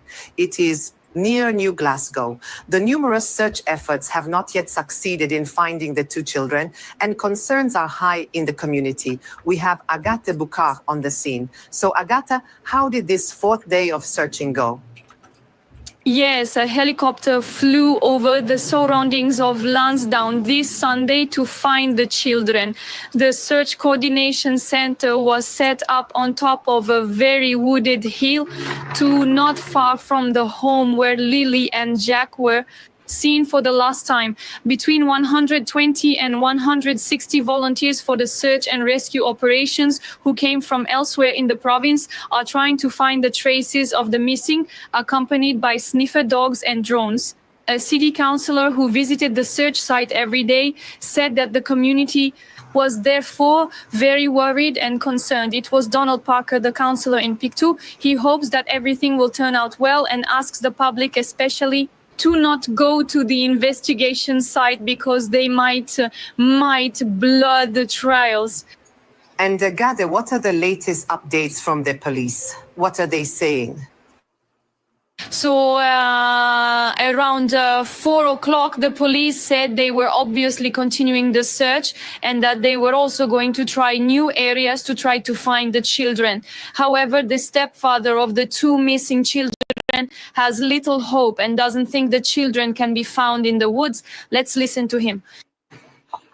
I don't know. I don't know how I feel about them being in the woods anymore, because they would have found it by now in the woods. So I'm urging the public to come out, and if they have anything to offer, anything to say. So a major difficulty for the police here is that there is no cell network, which is a challenge for the rescuers, as well as the weather conditions, which are not always favorable. The stepfather then hopes that the children will be found quickly. He also asks, with the public's help, he also requests that the borders and airports in New Brunswick and elsewhere be monitored. But again, he asks for the public support to find the two children. Thank you very much, Agatha. By day 4, Monday, May 5th, you can hear over the dispatch, CBC is bringing a big satellite truck. So the press is really coming in now. You can hear someone say, just for your information, we're getting well loaded down here with press. Traffic, this is command. Go ahead. I know they're busy in the command, but when they get a chance for you to note that the CBC is down here for their interview, we told them they have to wait a while. Copy that, traffic. I'll let someone know, and I'll get back to you when I have some info. Command out. Search manager, did you read traffic's last message? Over. Traffic, this is command. Do you copy? Over. Got a note to the CBC. You're bringing in a big satellite truck. Traffic, I've been instructed that they can walk up with equipment, but there's no place for parking. That's all I know at this moment. Over. Thank you. Traffic, this is Colchester Command. Go ahead. Over. Just for information, we're getting well loaded down here with press, so just let you know. Traffic, this is Colchester Command. I'll pass that along. Over. Your inquiry, you still at that side road there? We're up Matheson, whatever road there, but don't come up it. I'm just going to keep on going out, going up Montreal Road. I'll just keep on going up that road. We're almost out to Gairloch Road here now.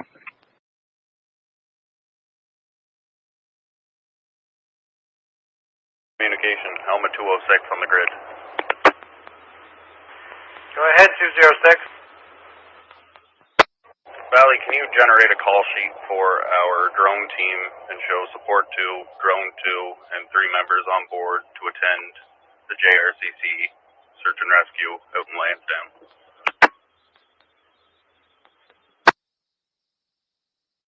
Copy that. Do you require page sent or just file into LAN? Negative on the page, just need the call sheet generated. Copy that. We'll generate a call, mark it dispatched and acknowledged. 10-4, thank you. Do you happen to have a Civic by chance, Elmer?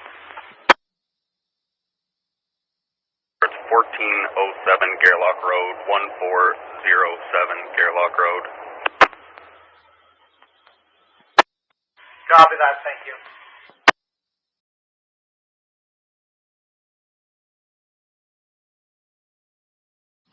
Can you confirm, does RCMP have a drone in the air as well? Yes, we do. We're at a little lake, probably north of you there. I can see your drone over the trees. 10-4, thank you. So everybody's looking at this point because it's day 4. I mean, it's very unusual. I think that's why this case gripped me. You see these cute little children. They're in Canada. You see how treacherous and woodsy and, you know, it's slopes. It's not like walking some nice little grassy field where kids can just run across the field. It's like treacherous territory. And so people are like, wait a minute, you know, day 1, 2, 3, and 4, and you haven't seen any clue of 2 children yet? No wonder the press just, swooped down on this area. It says on this day, searchers find nothing, but according to the Globe and Mail, searchers find nothing but, quote, a report that a child's footprint is found nearby sparks some focused searching in that area. But I didn't hear that on the dispatch on day 4, Monday, May 5th. Now, we heard in prior dispatches, like, what was it, day 1, 2, or 3, where they were sounding a lot more hopeful. It was like, oh, we see some heat signatures. Oh, I see a clear footprint. Oh, I see this. So I heard about the child-sized boot prints or footprints or whatever in previous days, but I didn't hear anything on the audio this day. Perhaps they said it on a different channel, or maybe they didn't say it over dispatch at all. So maybe they found more footprints, maybe they found more child boot prints, but nothing came of it. I heard a lot of random talk. They were still searching hard, putting up drones, helicopters, searchers, everything.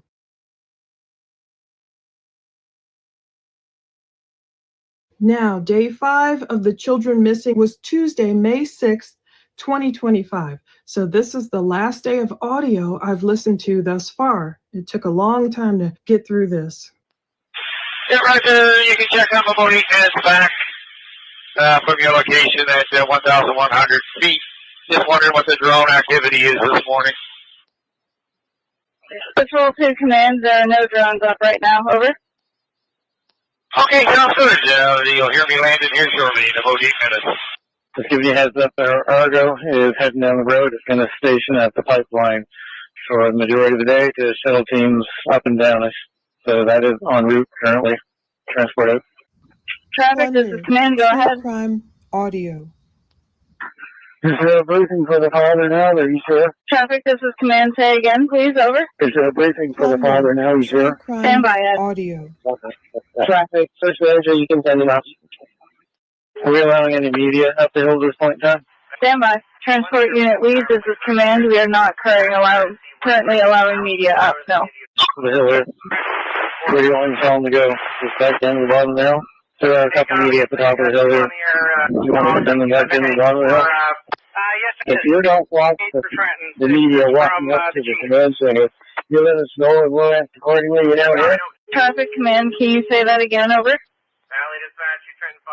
I hear you talking about the media coming up. If you guys don't want the media running up there, tell us down here, and we'll keep them out of the way.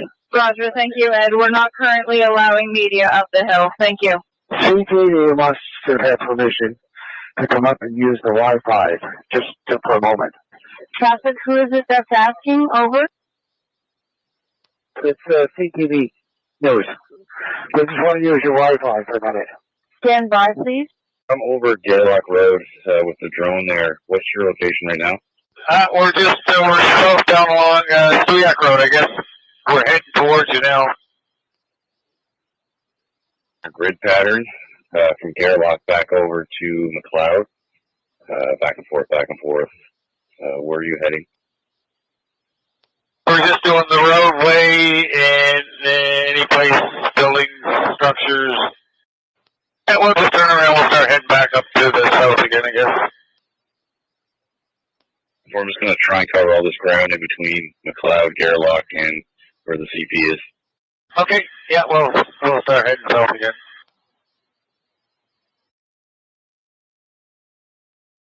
Yeah, we don't. And again, the father is showing up, the stepfather, but on the audio it says, is there a briefing for the father now that he's here? I don't think they mean the bio father. It's my understanding there's no relationship there with the children, and according to internet rumors, but who knows? Now that morning, early that morning, there were no drones up yet. And people were stationing, at least one person was stationing at the pipeline. And they're like, look, are we allowing any media up the hill at this point? No. So one guy was going over Gairloch Road with his drone eventually, and search teams were marking locations they've searched in Pictou County in Nova Scotia with red ribbons. So you would see all these red ribbons on the trees. They know what's been searched. Good evening, everyone. The search continues day and night to find two very young children, 4 and 6 years old, in Pictou County, Nova Scotia.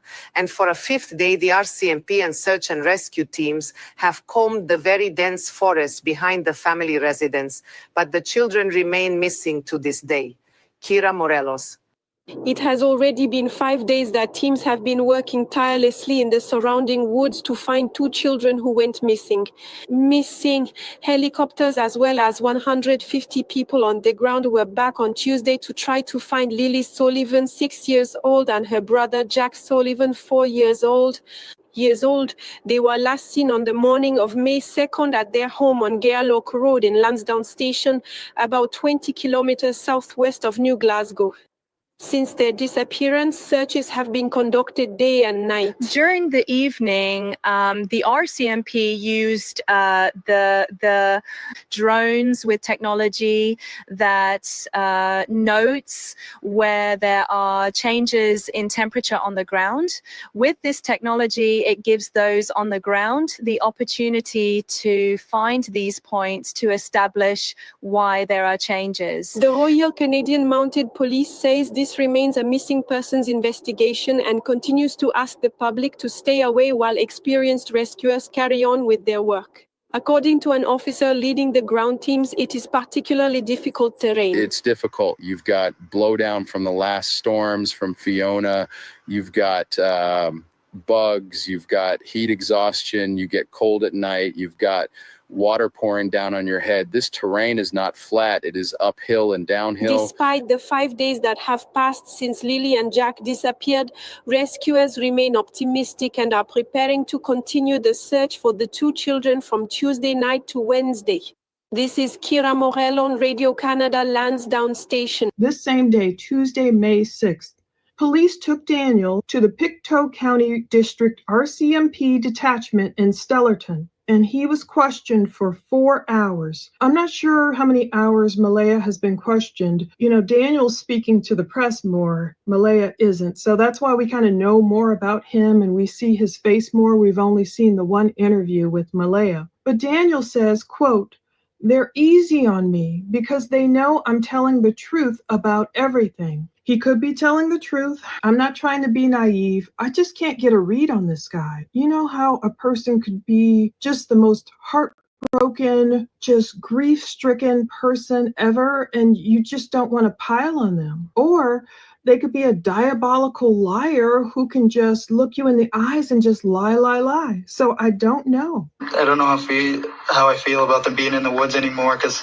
they would have found it by now in the woods. So I'm urging the public to come out, and if they have anything to offer. I don't know. I don't know how I feel about them being in the woods.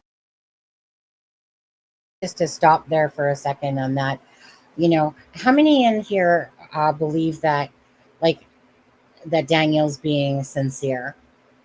Because I agree with Paula that I'm kind of at a 50-50 personally with Daniel myself. It's kind of for me, the personal reason why I have a hard time leaning more that way is because if Malaya if I don't believe in what she's saying and they're trying to tell the same story about the silent door, you know, that they would have heard, you know, but this door doesn't make a sound type of thing. It's really quiet. And so if they're trying to tell the same story, then that morning, it's all about we, this is what happened, you know. And so it's one of those things. It's like, is he being deceiving to us? Is he actually coming across somewhat sincere, but yet possibly has everything to do, you know, with the children's disappearance, because something happened on that night, on the next night after. Malaya's interview doesn't make sense at all. It's scripted to me. It lacks the emotion. It lacks any sort of care of, she never even says her children's names at all. And so something happened that night where this argument happened, and either she was told to get off the land or left the land. She went to her mother's.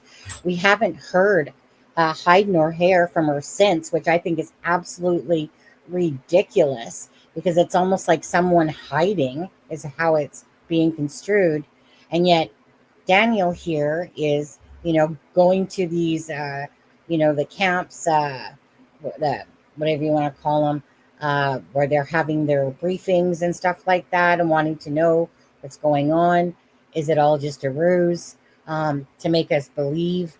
I don't know. I'm really conflicted with that one with him. Why is he trying to appeal to us like that? It makes it more seems, well, it's kind of like one of those situations where it's like damned if you do, damned if you don't. Now, the mother is a different story, but with Daniel, it's kind of like most people, if the mother didn't come off like she did, and we just saw Daniel by himself. Let's just say we just saw Daniel. I think there's a lot of us that are truly finding that he's doing exactly those things that you would do. These aren't even his children. It's, he's not even truly the stepdad. He's the partner that's, been with Malaya for like, what, 3 years, So yet this, call him stepdad, is doing like pretty much a lot of things that one should be doing. Now, to a behavioral analyst, like I said, not necessarily doing everything because they see some of the more cues, because this is like I said, they're schooled more in that than say myself or yourself and stuff like that. So they're seeing even more things that don't seem natural. But I think a lot of us, if it was just him and we took Malaya out of the picture, he's kind of really been trying to do what you would think you'd want, like, for instance, to hop into a truck. If Malaya's at home or whatever, to hop into a truck, and in sense, if they've kind of searched and called out and stuff like that, that would be kind of normal to do. One stays at the home, the other one's going down the road looking to see if the children are down there. That doesn't seem abnormal to me. Some people are questioning the word surveyed, versus, searching. But let's see what you guys are saying there. The animals prevalent.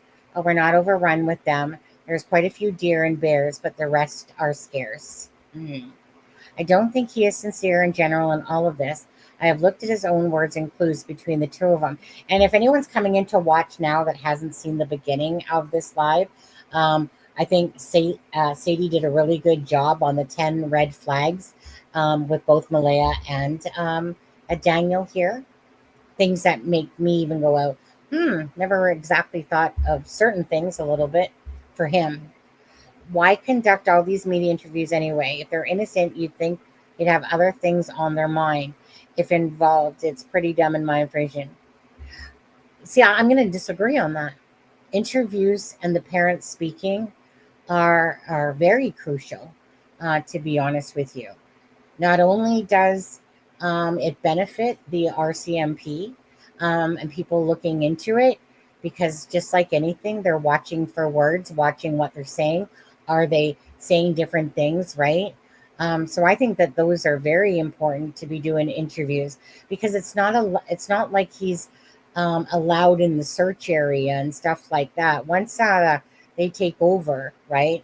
Like, you're to stay out of that area, and basically he's left really to be at home awaiting any sort of news. But let's see here. But acting sincere isn't enough. Most people miss clues in order to see through the acts. Absolutely.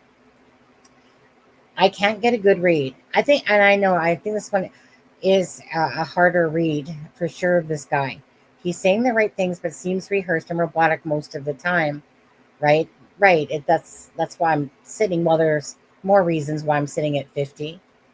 I'm not sure. Confused about Daniel. Rick, in my opinion, let them talk. Each time he talks, he reveals more, even if he's lying, in my opinion. Agreed. I don't see this in other cases where parents are not guilty, but Chris Watson, like others, they do similar things. Absolutely. But I meant it from the step-parents' point of view on there. Charmaine, he hasn't said he loved the kids. He expresses his own feelings about himself. He definitely does that, about the things that he's doing and stuff like that. But again, I mean, I can't even knock him for saying stuff like that, because if I was, but I think it's about how everything's being said and stuff like that. And lots of times, I mean, because usually we always want to see consistency in what they're saying.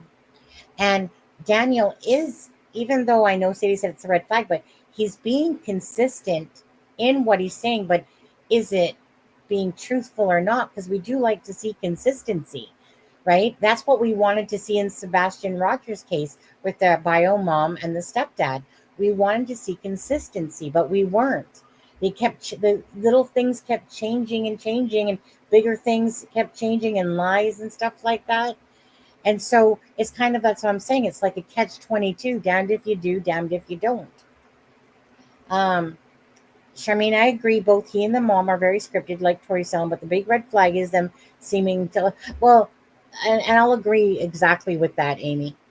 The stepdad, Daniel, is showing more, but then again, he's done multiple interviews, whereas the mom, there's just the one. And that's almost like, it's kind of like when someone does their worst acting class, and then that's all you see of them, and that's all you can kind of judge them on, and is by the interview, and then her leaving, and then not hearing anything, closing down her Facebook and stuff like that.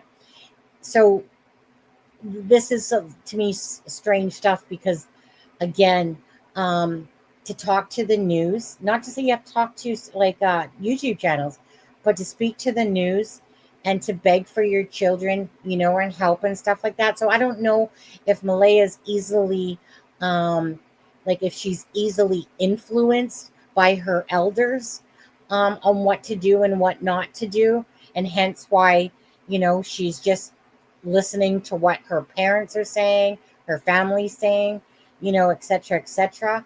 But the interview in itself, to me, reminds me of Sebastian's case. Either they're the most innocent, guilty people ever, or they had something to do with it.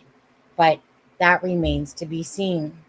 But it's at the end of the day, it's still, regardless of the parents, it's just very important to keep the case out there, to bring awareness to it. So please, if you haven't hit the like or share, please do so. But it's really important that, sometimes guilt can work if somebody knows something and they see something over and over and over and over again about these children. Sometimes that plays a factor in it. But it's just really important, to keep this out for the kids' sake, to keep the case, in the public's eye. I'm sure that this county is absolutely mystified at the moment, or maybe there's a lot of them that have judgments going on themselves. Rick Astley, you spoiling me. Now,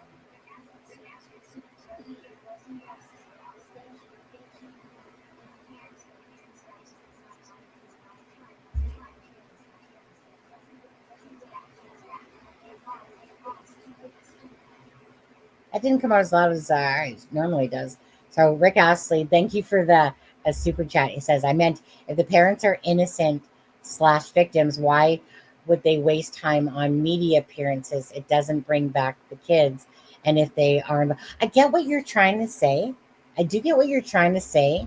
But usually the innocent ones, right?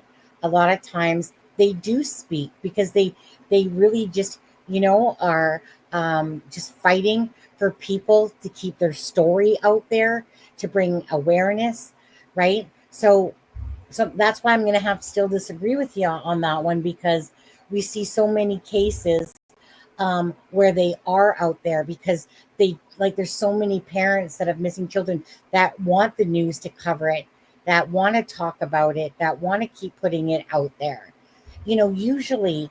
So it's kind of, like I said, it's a catch-22, because the thing is that most people that commit crimes don't know really truly how to react or act, and they think that they're like, think of Orrin and Orson case, right, where the adoptive parents are doing an interview, and they're wearing the masks, right? Perfect timing during that COVID time there. They're wearing their masks so that they can kind of conceal their things, but they're just lying through their teeth through it. And how they're answering, kind of like how Malaya is in her interview, is just not natural. So it's kind of like one of those things that, to me, the more that people talk, because I feel like when you're watching cases, when people are genuinely caring and wanting to fight for their kid, like think of the Dylan Rounds case, right? The mother fighting to talk on channels, to the news. It was almost like no holds barred with her because she wanted Dylan Rounds' case out there. She wanted people to help and, stuff like that. So, but thanks for the super chat, even if we disagree on that one on there. They focus on themselves. They are constantly being self-absorbed. Correct. I'll agree that he does focus on what he's doing. Kind of like at the interview, right? It's like Sadie, I remember in the, not the one we watched today, but the one we watched yesterday, said that this should be the starting point, kind of like the main part of the children missing, and then kind of go back like, well, basically we've been searching and blah blah blah, and then kind of go back to like, well, we were sleeping and then I guess apparently the children went out through this sliding door that doesn't make noise, and we know in hindsight type of thing, and it's a very strange thing there, but yet we haven't heard anything about the mother of Daniel saying anything that lives on the property. Perhaps the brother, Justin Martell, that I'm not sure if he lives on the property. It's been said that, but I don't know if that's accurate or not either. But definitely the sick camper was there. And so it's kind of like, with him, honestly, I just don't know. But I just know that this definitely stinks like a rotten fish to me, this whole interview. By the way, I just lost my train of thought as I was talking, so I totally had to try to cover that up because I literally was on a path of something, then it totally went out of my head. It happens, okay? Whatever it was. Well, it's possibly that the mother thought that with all the search efforts to kids were going to be found quickly, so she wasn't quite as upset as you would expect her to be. See, I personally can't buy that myself, because still a mother is in panic mode, especially when a whole night has gone by. Yeah, a whole night has gone by and the interview does not match at all. Like the things that she says, like, it's raining today, so the sun's out, so I hope that they're warm. There's nothing in her interview saying Lily or Jack. There's no tears strolling down her eyes. They were trying to push an abduction thing. There's too many red flags with her, but that's just how I personally see it. See, if you saw her, you wouldn't necessarily be in panic mode if you saw helicopters, airplanes, and 100 people in front. Oh no, I totally disagree. Myself. If that's your personal thoughts, that's perfectly fine, because I could be totally wrong. You could be totally reading it wrong. Who knows? We don't know the true answers, but I think if we surveyed most parents, they would absolutely. I would be so freaking distraught to even hold an interview and talk rationally through an interview the next day. Or my two kids are missing. I'm gonna have to disagree, but I appreciate your thoughts. Yeah. An innocent person in this would not be fighting to prove that they were involved. See, I know what I was saying before about that. It was about no, actually it was there and then it went again. Forget it. It was there. It was like, nope, gone. Yeah. Anyways, I have the feeling that the mother was upset about something else and was assuming that kids would be found quickly. Yeah, let's see. But if they knew the kids met with foul play, they both would be on Facebook playing every day to bring their children back. Their silence in that regarding is deafening. These kids are at foul play. True. I personally believe that, the RCMP did give a great press conference that other day. It was very telling. They were very telling in saying that, look, if we believed that an Amber Alert should have been issued and we believe that the kids were abducted, but we don't, because we would have given you that information. There's nothing to lead to an abduction. And so I'm going to believe the RCMP and the Major Crime Scene Unit and the evidence that they have to support that. And then they also said, of course, that they don't believe that the kids are out there in the woods either, pretty much, and that they would be pulling back, scaling back, and that they're going to be basically targeting certain areas. But basically to say that the kids aren't alive at this point. They don't believe an abduction happened. I'm going to agree with them, because I think that her interview alone is just absolutely strange. It doesn't make sense. And I get it, because I think Stepha was kind of, again, I'm definitely a very deep empath. But to me, when red flags happen, like I said, all my life, those red alerts happen. I'm usually pretty accurate in those, but we'll see, because it hasn't played out yet and we don't know the answer. But I'm not buying into her interview at all. I think it's very weird. It's very strange. And I believe myself, these emotions are not matching at all of how a parent would just say something or do something. Let's see here. What else? I thought it was a good presser. I thought, because it was a very telling presser, right? They don't, like, even when you're listening to, other chief officers and that, from that, whatever his name that was speaking there. And, you don't normally hear basically, like, when that guy with the suit from the crimes unit, major crime unit, and the person, the interviewer basically said as a question, like, about the kids being alive, and he's just like, instantly, he said no. And, like, when somebody just reacts instantly, and he's like, no. And then of course, then they went into, and then he kind of like softens it back up again, and of course we're scaling back.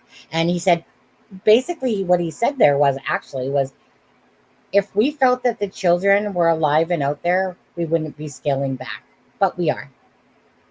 And so again, and to search over, and they're basically saying what did he say? Like, with all the evidence, the way everything's pointing, it's leading them into whatever the direction they feel is appropriate. Support with Stepha. I would have the interview. I get it. That is true, the path about that as well. Hi, Allie. Allie, look at their language. Mom and dad. Mom has a pattern of telling her story. 1 minute very victim, like the next very positive. Note how her voice goes up and down. Father never pleads for that.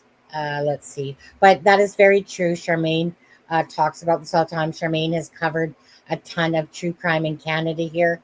And think about the, Highway of Tears there as well. So, correct. Use your empathic feels. You know what they are about. I feel like I do. My daughter lacks self-confidence when she's speaking publicly, and she speaks very much like the mother when she's talking to people about something serious. I get it, but these are 2 missing children of your own. I guess so. Let me ask you the path. Your 2 children. These are your 2 children, and they're missing. Is that the type of interview you feel like you would have held yourself then? Is kind of like how the mother's portraying? If these were your 2 children, can you say the same thing, that this is how your reaction would have been? I can't say the same thing at all myself. But, again, and I'm not trying to take away from your opinion at all. I'm not. I just disagree that we have different opinions about it for sure. But as a mother, are you kidding? Like I said, for me personally, no. I mean, I couldn't even, I'd probably be hyperventilating. Like the minute I even thought about my child for a second out there missing, and trust me, I do look at all the angles too, right? Like about, is the mother holding out hope still and she's still kind of convinced that it's not even so much about that. It's about the storytelling of it all. It's about how it's being conveyed. And she never says their names at all. And she doesn't show tears, regardless if your children are missing. And especially for a night, I can understand if that interview was more on the same day of, but the day after, if your children aren't back, you are going to be in panic mode for sure by this point, because now you're starting to think that something truly bad has happened to these children. I think that RCMP, in this case, I think that they're doing a good job myself.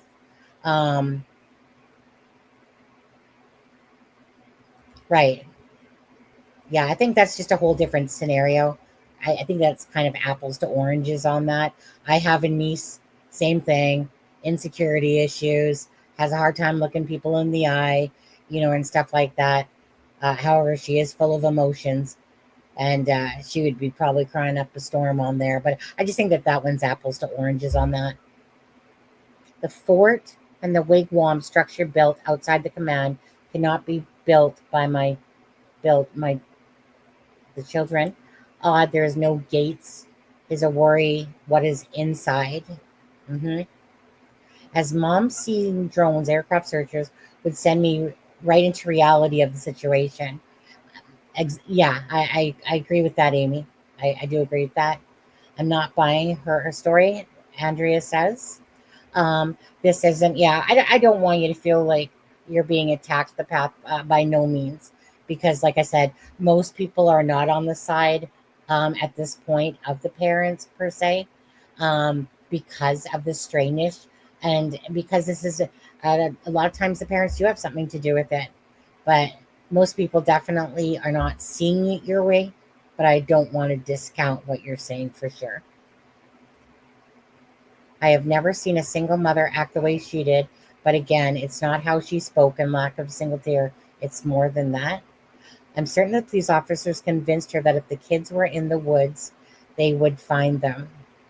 I'm certain that something else is going on here other than the kids missing, and I think likely somebody is having an affair and that the other person got caught.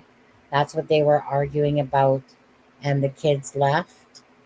Well, there's a plot twist in there.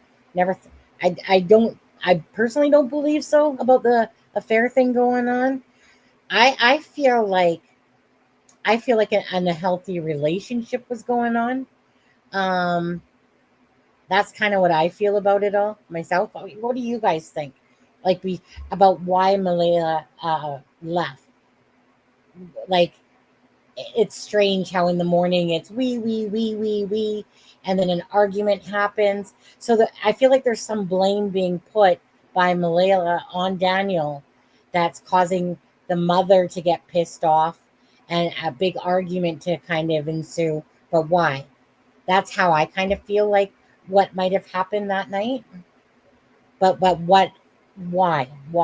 Because Daniel specifically said that the family was blaming him, thought that he had something to do with it, and he wanted to take the lie detector test. He wanted everyone to take a lie detector test and drug test on there. Hi, David and Catherine. The mother and how she talks is an indication that she may be autistic as well as autism in genetic. I'm autistic, and 2 of my 4 kids are autistic. My problem with Malaya on this is it was like she Googled that her kids, because she said possible. Not that they've been diagnosed with anything. She said possible autism. I have a problem with that. That's like people self-diagnosing, right? No doctor diagnosed them. And someone Googling maybe and then she says that they're falling behind in school. And that was strange to me as well. Kind of like, actually, no, I'm sorry. The whole interview was just strange. But when someone uses the word possible autism, that one for me, I just honestly toss that out the window about the possible autism. No, you want to show me something where a doctor said that these children have autism instead of, someone just arriving it out of their brain that the children have possible autism. Maybe perhaps it's because they live in a shithole and they don't probably watch the children like they say they do. And the outside of the house is a resemblance of the inside in the chaos of the home. I'm not buying the fact that the kids didn't go outside unless they were there. None of that doesn't sound believable either. Am I them? No. But, from experiences in my life with people that have homes like that, it ain't no freaking palace on the inside. And we've kind of seen pictures of the inside, like to the birthday party and stuff like that. Usually what happens is even the, people that don't clean up are going to clean up a little bit because people are coming over. And there's other people that just don't give a shit on there. But to me, I would think, like, for me, and this is just an opinion, if you see chaos on the outside, chaos on the inside, do you honestly think that these kids are getting properly schooled? I bet you these kids had more sick days than they knew what to do with from staying at home. That's me being judgmental. It's my opinion, but that's what I see going on here, is that maybe they think that they're great parents, parenting and stuff like that. Maybe they are. I'm not overly seeing that just by perception. That's just definitely an opinion on my part. Could be off, but it's kind of like you are who your friends are. Well, you are who your home is too. If you live in chaos, around chaos, inside's chaos, kids didn't go to school Thursday, kids didn't go to school Friday. Didn't hear anything about Jack being sick. Jack, Jack, he's 4 though. So is Jack even in school? Well, no, it was Jack and Lily because the bus driver, put it on there. So he must have been going possibly to preschool. They must have maybe a little preschool thing going on there. I'm not sure. Okay, I'm glad you don't. I don't want you to feel that way at all. Because again, respectfully, everyone does have their opinions and thoughts about this case. And we just simply don't have all the facts that the RCMP does. And this is just opinions and speculation at this point when it comes to any of that. The second set of steps up to the growth property are not aligned with the door. The path, I'm definitely got no one attacking this chat. I get what you're saying though. Yeah, like I can absolutely see all sides of the fence here, Again, it's just a matter of what everyone kind of feels. If everyone thought the same, it would be a darn ass boring world. Let's see here. I'm probably way far behind. In Nova Scotia, it's hard to get evals. And autistic in schools, specifically schools, you said. You also don't diagnose your own child unless you are a qualified medic. Yeah. I hate the word possible. Like that to me is like me saying something about my son without being a doctor and saying possible. Why? So what I did learn quite a few years back was that a lot of disorders can overlap each other and it become very confusing.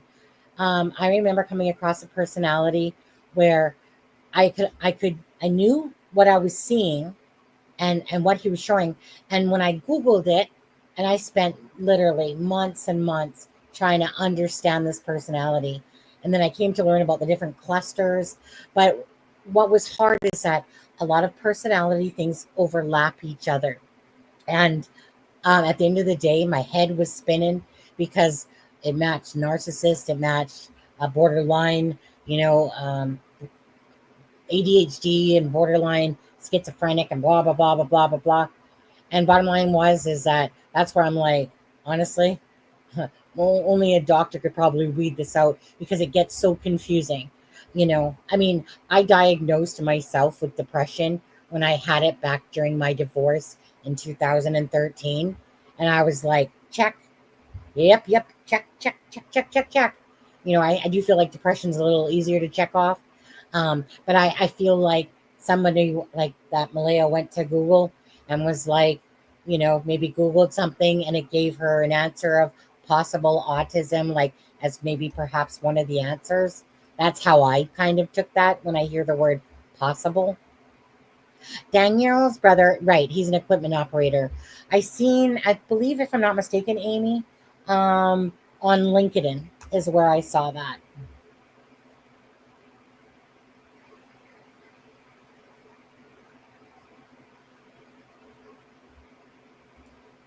The path, I would think so. Wait a minute, and there's no show, then keeps going. That's how other drivers operate, who I've seen at least. Extra garbage around the yard is usually a buildup over winter because they don't make runs to the dump very often in the winter and spring. Has been cold and crappy. Ooh, I'm gonna call it a shithole. It looks like a shithole. Everything about it looks like a shithole. But I've seen worse shitholes than theirs, for sure. But some people might say dilapidated, whichever. To me, that's what I would call a shithole. But I've seen worse. I have seen way worse than their yard. Regarding the possible autism, perhaps someone at the school told her, the teacher, a counselor, or a principal. Possibly. Our oldest was obviously autistic, and we couldn't get an eval until age 8. Okay, let's see here. I'm in the UK, but I have a sister in Canada. She said that the week Nova Scotia has a clear up on class, doesn't know anyone. Wait, I'm in the UK, but have a sister in Canada. She said that a week Nova Scotia had a clear up on trash. Does anyone know if that's right? Yeah, not sure about that. I mean, I know that me and Charmaine pulled up, like someone had posted it as well, like the garbage schedule and stuff like that.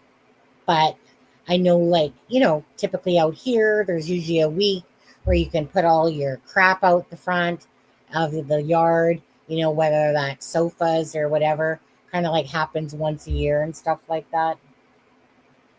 I feel badly. Let me just see this. I feel badly for Lily in the family video screaming with such excitement of stimulus overload over a birthday cake for a brother, autistic. Apparently, Lily has those vocals, the bus driver says, quite frequently. So I'm pretty sure you'd think that you would hear that voice screaming in the woods, Now, Daniel is saying, like, now I just feel like they're wasting their time out there, in the woods. It's been this many days now, no sign of the kids.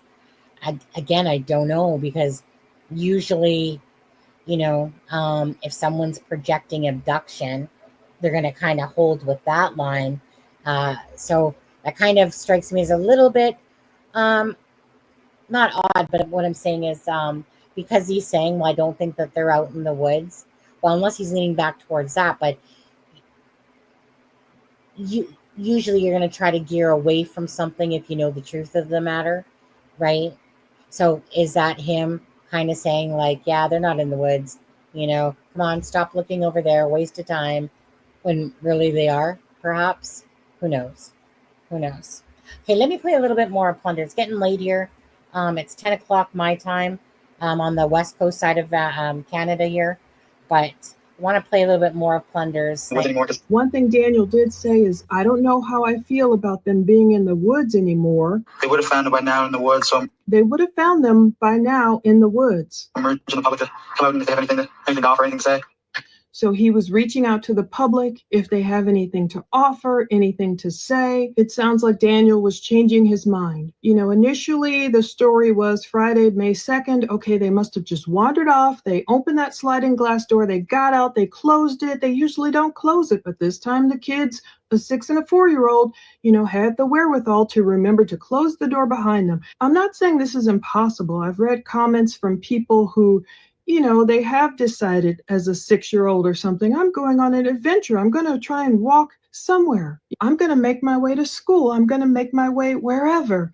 We're going on a little adventure. No, I wouldn't put it past a 6-year-old to do that, or even a 4-year-old to get out of the house. But even Daniel was like, okay, they would have found something if these children were in the woods. So then that's when he was questioned for 4 hours, and he's insisting, the police are easy on him because they know he's telling the truth about everything. But I don't know, that night, 4 hours worth of questioning, the very next day, day 6, the kids are missing, Wednesday, May 7th, is when you saw that scene of the police, coming to Daniel, showing him a map. These are all the places we've searched. We can't find your children or your stepchildren anywhere. And that caused them to break into tears. I asked myself, were they genuine tears of grief, of guilt, of what? I just can't call it yet. I don't want to just say all these crazy things about this mom or stepdad without having hard evidence or hard proof. And if the RCMP isn't telling us much beyond what they told us today, we'll get there with the 35 people they're interviewing, then what else can we say?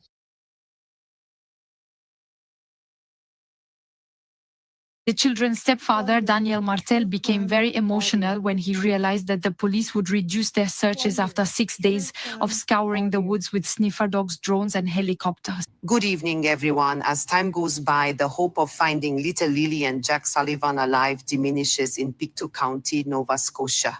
Authorities announced today that the massive search operation that mobilized more than 160 people is ended. So after 6 days of searching, the Royal Canadian Mounted Police say they are continuing their investigation in collaboration with major crimes and will focus on more targeted searches. Agathe Bukar reports. The children's family burst into tears when the police showed up at their home this Wednesday around 1 o'clock, holding a map. This map represents the hundreds of paths that have been traversed since Saturday with the help of GPS systems to trace the tracks of the Adizahadizate children. The children's stepfather, Daniel Martell, became very emotional when he realized that the police would reduce their searches after 6 days of scouring the woods with sniffer dogs, drones, and helicopters. I'm absolutely exhausted at this point after going through 6 days of virtual hell. It's absolutely crazy. Completely exhausted. I don't understand how it's possible that they found nothing, he complains. An hour later, the police announced the mobilization of the major crimes unit. Starting today, May 7th, the active search efforts for finding Lily and Jack will shift from a large-scale search to searches in more specific areas that have already been scoured by our teams. We want to double back to increase the likelihood that all clues have been found. The police believe that with the weather changes, they might discover elements they missed during their first search. Here it was a possible boot print.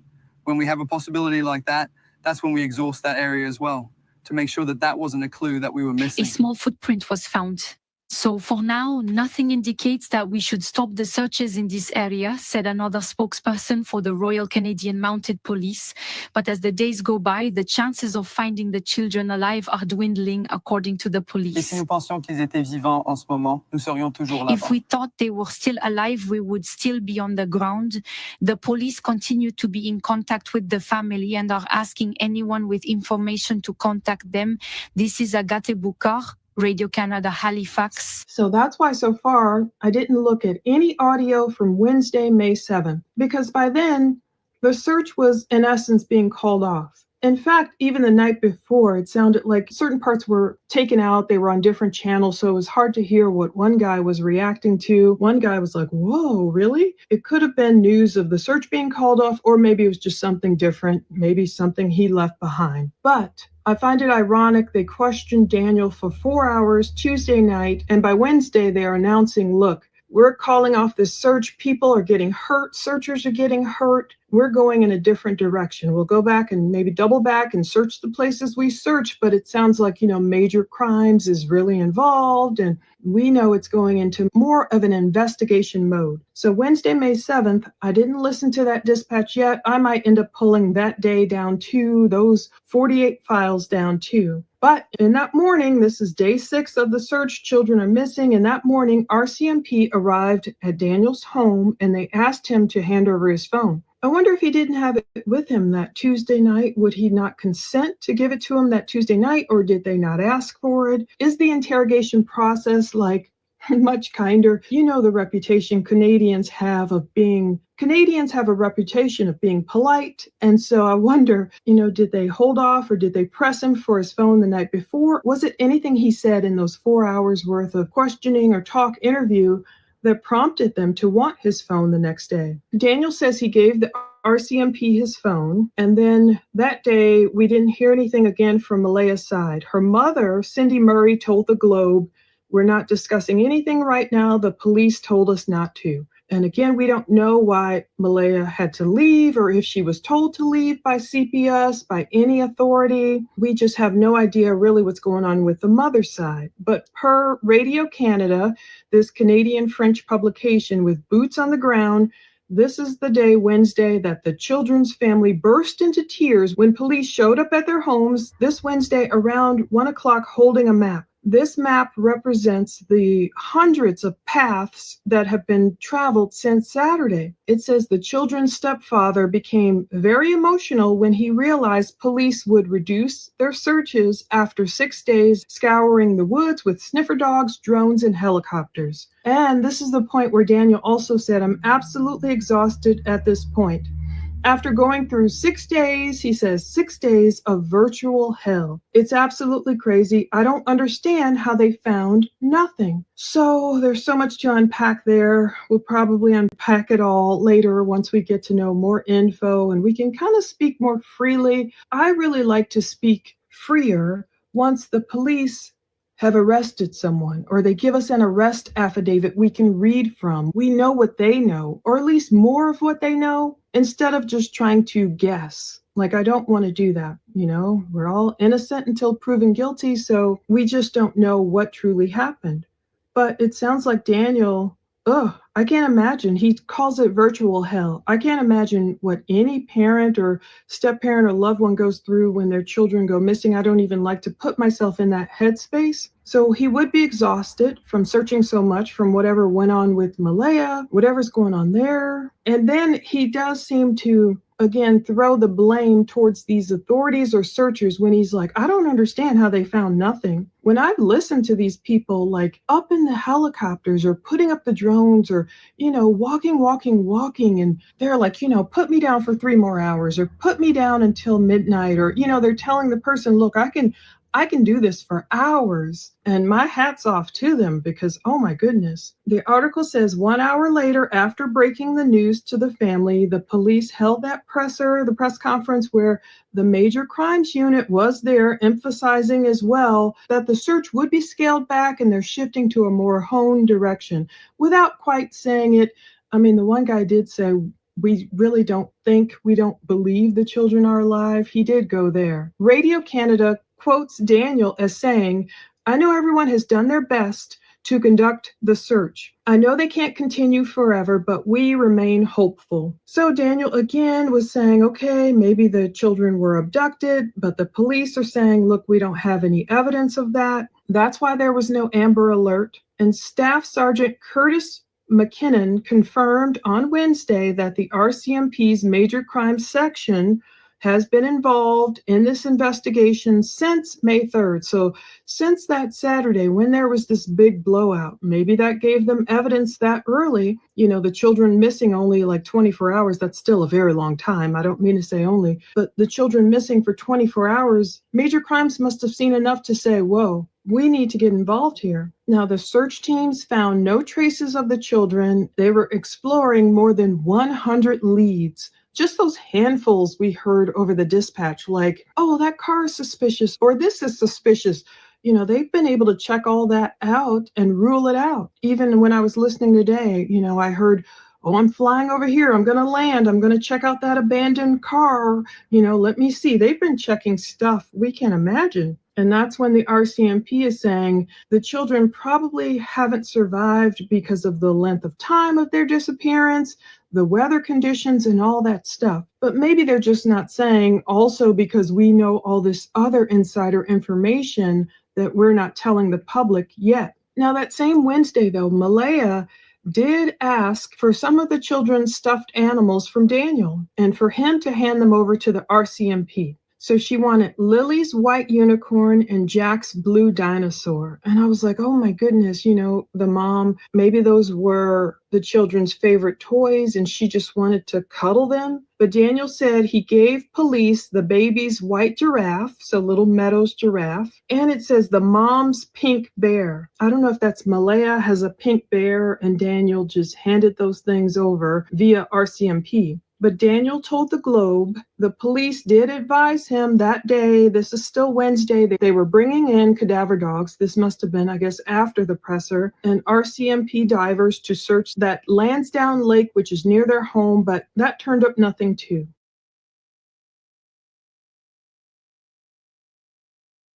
Day 7, nearly a full week since basically 7 days since I'm counting Friday through Saturday, Sunday, Monday, Tuesday, Wednesday, Thursday. I'm calling that day 7. Thursday, May 8th, investigators wearing plain clothes, they come to speak to Daniel again. And Daniel said basically at this point, they just want to look at any tech that could help match up any phones that came into the yard. So, you know, later he's going to talk about the router, I guess, and Wi-Fi. But that same afternoon, that Thursday, a friend drove Daniel to the Children's Protective Service office in Stellarton, where he wanted to see his 16-month-old daughter, but he's denied. And I thought, oh boy, that's another strange red flag, because you would think a supervised visit would be allowed unless the police feel really bad about the daughter being in Daniel's presence. That's my only reason for thinking, whoa, there being an abundance of caution, and God bless them for doing this, keeping little Meadow safe. But if they're denying a dad to see his own daughter, his biological daughter, and they're saying no, no, no, I guess even with them sitting right there in the room,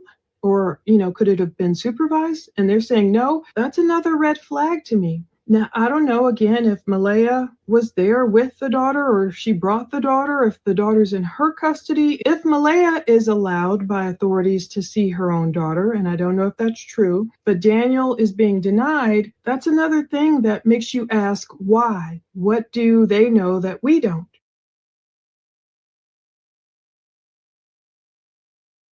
So on day number 8, Friday, May 9th, Daniel's saying now to explain it, as of now, I can't be around Meadow. With the kids going missing, Children's Protective Services wants to keep a tight leash on everything. I don't blame them for that. But are they keeping a tight leash on Malaya or just Daniel? That's the question. Daniel says he's fully cooperating with investigators. He said, I gave them everything from my phone. I asked for a lie detector test and drug tests. I'm the one trying to move this forward and give any information I have. Again, I can't get a read on this guy. I don't know if he's this heartbroken, crestfallen stepfather who is just experiencing the worst weeks of his life and something else happened to his children that we don't know. A stranger took them. Did they really wander off into the woods? Did their mother do something? Stop for a second there. And yeah, absolutely, the path must be awful for the children on the school bus to drive past their driveway to go to school, knowing that those little ones are missing, their little classmates. I know, I think it was it yesterday or earlier today, you know, I was watching, I think it was maybe the one I was watching earlier today. Anyways, regardless, stuff like that goes through my head, of course, all the time too, right? Just the children that know these children, the bus driver, the people of the community, must be, like I said, you know, when something huge, kind of like the Delphi murder case, in a town of 3,000 and 2 children or teenagers get killed and stuff like that, like Abby and Libby.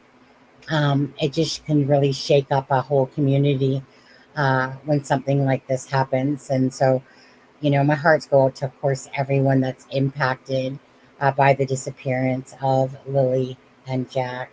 And it is just, you know, it's just heartbreaking, to say the least. Mom is pretty. Talking about Malaya.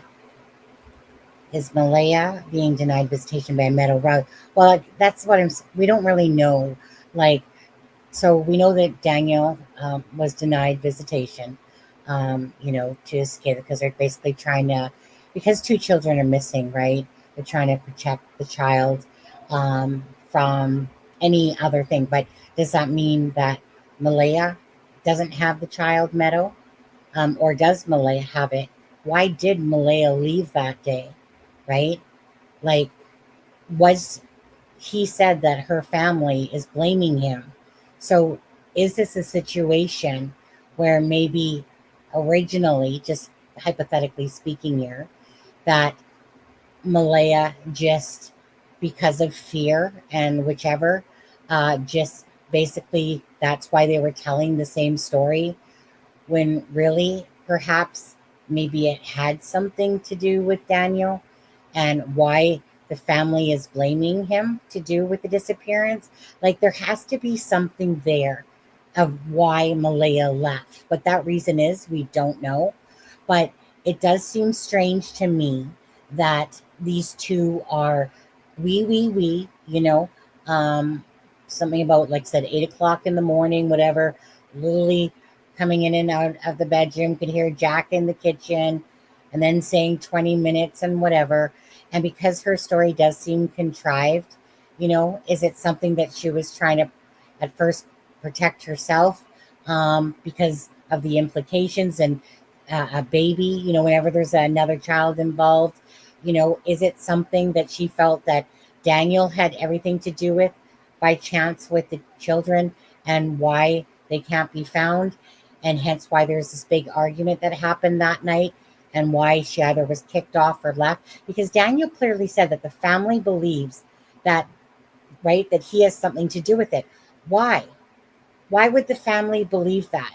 If they were both home in the morning and this wee about being in bed and in and out of consciousness, and sleep and whatever, and baby Meadow in the bed, why then would her family blame Daniel? Right? That doesn't make sense to me.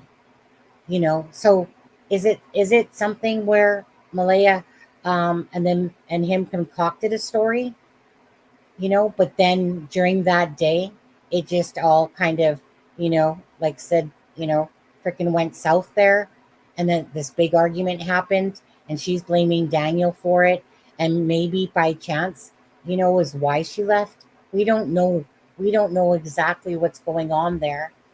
It could be something like that. At first I was thinking, okay, well, if there is a party, then perhaps there was drugs left out. The children got into it, that they OD'd and they're trying to cover their asses and go along with this abduction story and stuff like that. It did cross my mind. Lots of things crossed my mind. Crossed my mind that if one child died, would they get rid of another that could possibly tell on them as well? Kind of because the other child could easily tell the police that my mommy hurt my sister and inevitably ended 2 lives type of thing. Is that a possible scenario? Possibly. Could the children be out in the woods still? Possibly.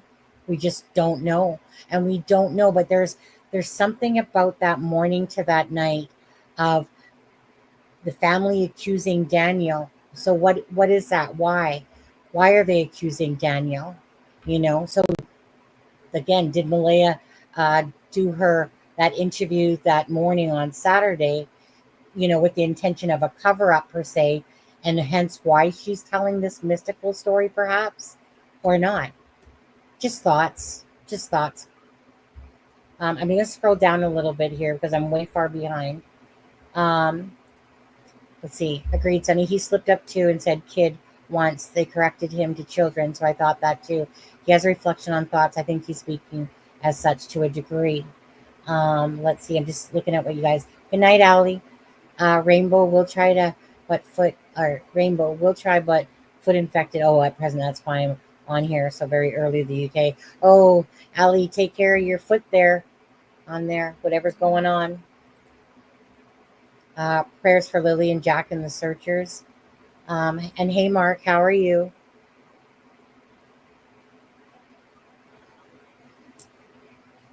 Right. What did you say? The path. We don't know those details, or even what is 100% true in some of this. Who knows, right? And that really is the bottom line of this, right?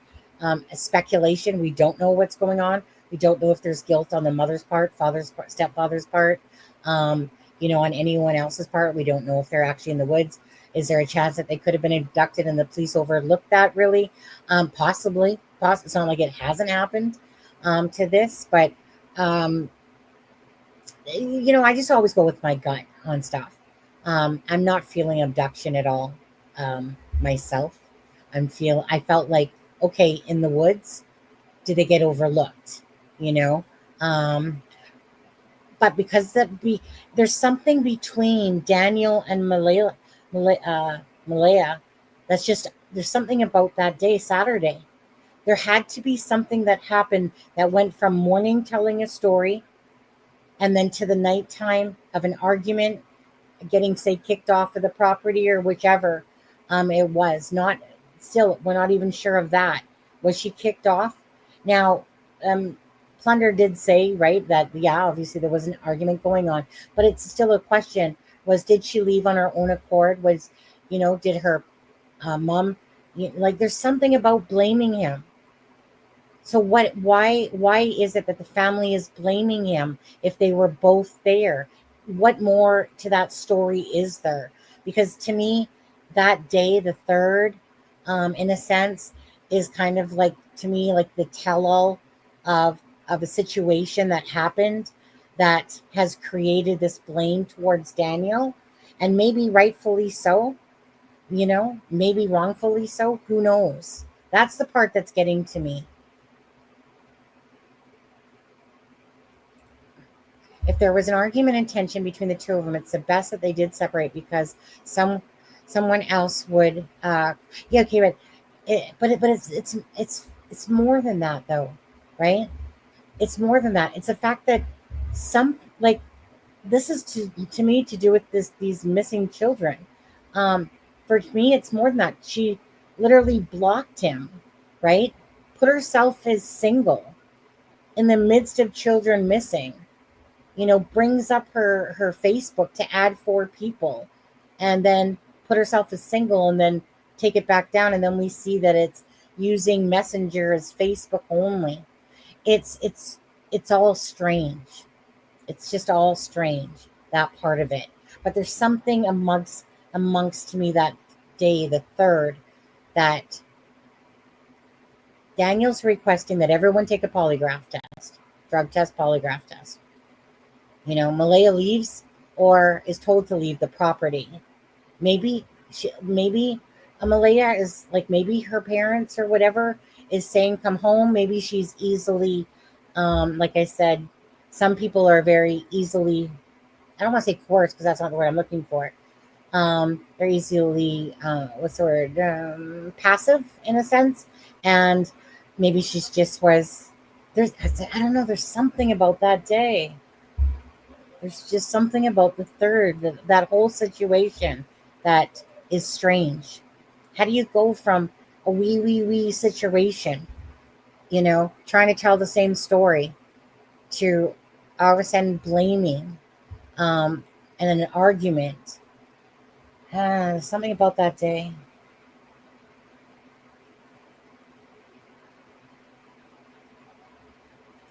Yeah, I'm not on the mind of an affair, my personal self, as much as I see a tumultuous relationship, manipulated. Oh, easily manipulated. Yeah, I mean, that could be kind of a word.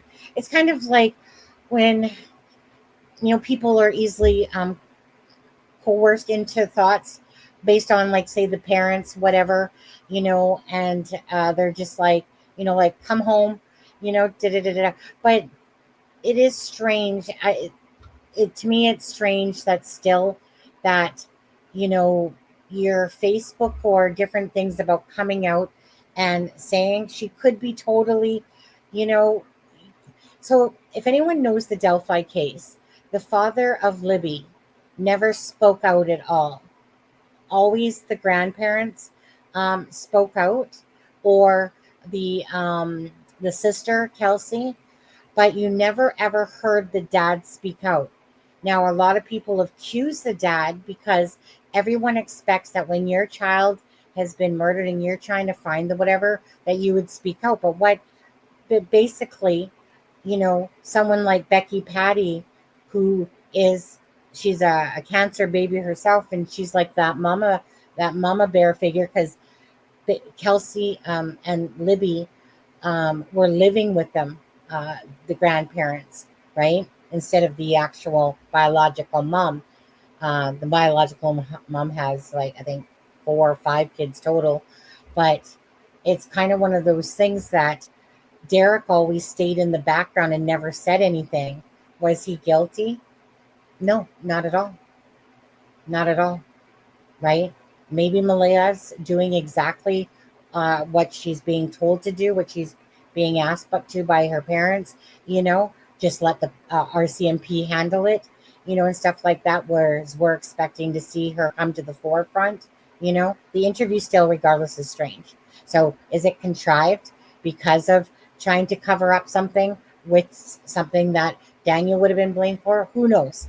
Who knows? I feel like in a week, letting another week go by, I would really like to think that we'll hear something in regards to this case.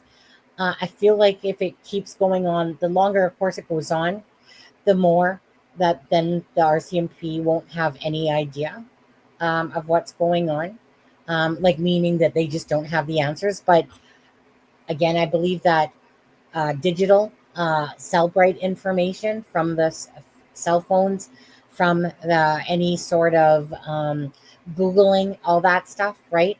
All has to be looked into. Maybe they do have some answers. Maybe arrests are on the table in the upcoming week or two. Maybe there's not. Maybe they literally have no real solid information about what happened to these 2 children. It's just a matter of, well, they definitely know more. We know that. Hence why they were so precise in what they were saying during that press conference, I believe. Okay, so I don't think that there's not a lot more. My husband's probably gonna message me and say, baby, it's time for me to go to bed soon. Or did their mom and stepdad do something together? Did their stepdad do something alone? Was there collusion? What is happening here? This is where Daniel said police are looking at the wireless router in the home to see who connected to the internet and at what times. There was a large RCMP truck in the area, and then Daniel updated them that nothing was found in the lake. So these are all good things. It's good to know whose devices were connecting at what point to give cops a real timeline. Like they say, people lie, technology doesn't. As long as we're understanding the technology correctly, they can see the movements truly of Friday morning and figure out, hopefully, what happened and where Lily and Jack could be. Now today, as I film this, it's like after 10 o'clock, but it's Tuesday, May 13th, and we finally got an update. At first, it was the Truro and Colchester Code 1 coverage. They posted to Facebook at almost noon today, right before noon, an update. May 13th, 2025, from Lansdowne Station, Nova Scotia. And then later, because I was looking for it on the Royal Canadian Mounted Police in Nova Scotia Facebook page,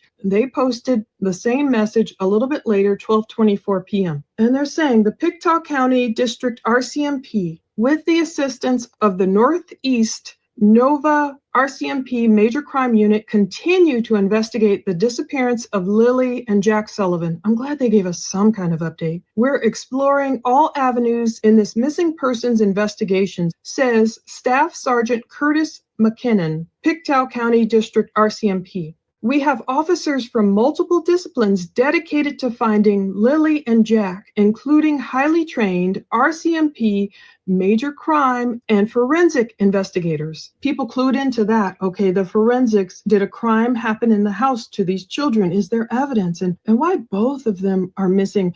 Part of me thinks, did something happen to Jack? Was he done away with, or was it accidental, or this is just speculation in my mind running? Did someone decide Lily had to go too because she would have been a witness, when you think about Chris Watts and Bella and Cece? But again, I'm not calling Daniel Chris Watts. We just don't have information. They went on to say to date, more than 180 tips have been received from the public. That's a lot to track down and are being followed up on. Officers so far have identified 35 people for formal interviews as part of the investigation, including community members and those closest to the children. So that's a lot of work. 35 people thus far to talk to. And I'm sure they're digging in, like, what have you seen of the relationship? You know, I've already heard rumors about stuff that I won't mention, but it's like, I'm sure they're asking these people, what was the relationship like between Daniel and Malaya, between Daniel and his stepchildren, when compared to his flesh and blood children,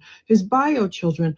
Or what about Malaya? How did she treat Jack and Lily? I'm sure they're asking. It says, and on May 8th and 9th, the RCMP's underwater recovery team scoured bodies of water around Lansdowne Station. URT's two-day operation didn't uncover any evidence, so they're finally corroborating that, what we've, knew or heard from Daniel. Sergeant McKinnon said, we continue to work day and night on this file. Like all Nova Scotians, we want answers and we want to know what happened to these children. I think so many of us who, don't even know the children have barely stepped foot in Canada. I mean, I was close by. I was at Niagara Falls and my phone thought I was in Canada. It said, welcome to Canada. But even if we've never been there, you just see their photos. I don't know. You just fear for what they may have experienced. It goes on to say, on May 2nd at approximately 10 a.m., Pictou County District RCMP received a report that Lily and Jack were missing. And now they spell Lily with 2 L's in the middle. They were believed to have wandered away from their home on Gairloch Road. So the way it's phrased, it's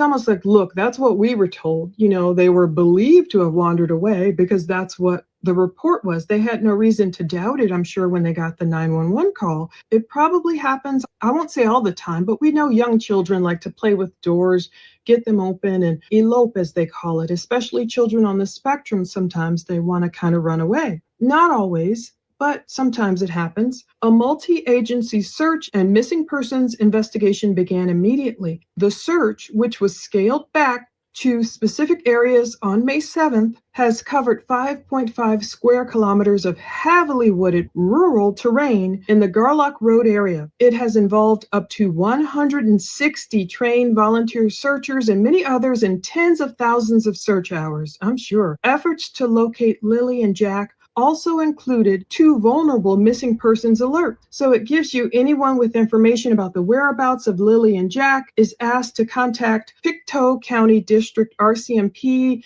They have all the numbers. I'll put them on the screen.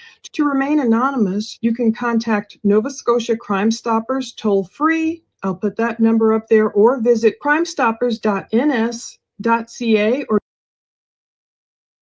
I'm going to have to end this stream in a second here because my husband sent me that message that said bed baby, and okay, I don't think it's absurd to suggest that they killed one child or another, and the reason why I'll say that is because it's absurd to think that someone would kill their child and put them in a suitcase. It's absurd to think that Susan Smith would drive her 4 kids into a lake, and all for the sake of a boyfriend. It's absurd to believe anyone would do anything. But the thing is, these crazy people, and not meaning the parents here, but in general, these crazy people exist. And so you never say never, because there's so many cases out there. It's absurd to think that Chris Watts would put a kid in the oil drum there and stuff like that, and kill the mother that's pregnant with their son, and kill the daughter. And absurd. Take him for a drive and stuff like that. That's absurd. So nothing is really out of the question in a sense. So I don't think of it as absurd. Unlikely is more like it, but I don't find it absurd because people do the craziest shit to their children, family members and stuff like that. Now, with that being said, again, no one has been charged in this case. We don't know any answers besides what we're hearing, our own speculation and our own opinions. We can all have those, absolutely, regardless. Bottom line is that we want to know what happened to Lily and Jack. We just would like the answers. We were praying for their safe return. Of course, it's highly unlikely at this point, but it's still possible. So with that being said, you guys, thank you for joining tonight.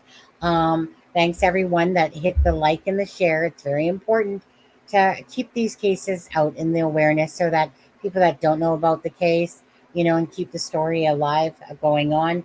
It's still very soon into this case. Unfortunately, I, like many others, was thinking that the children, if they went out into the woods, they were going to be found, looking for, a happy ending to this. And so far, there has been no happy ending to this case.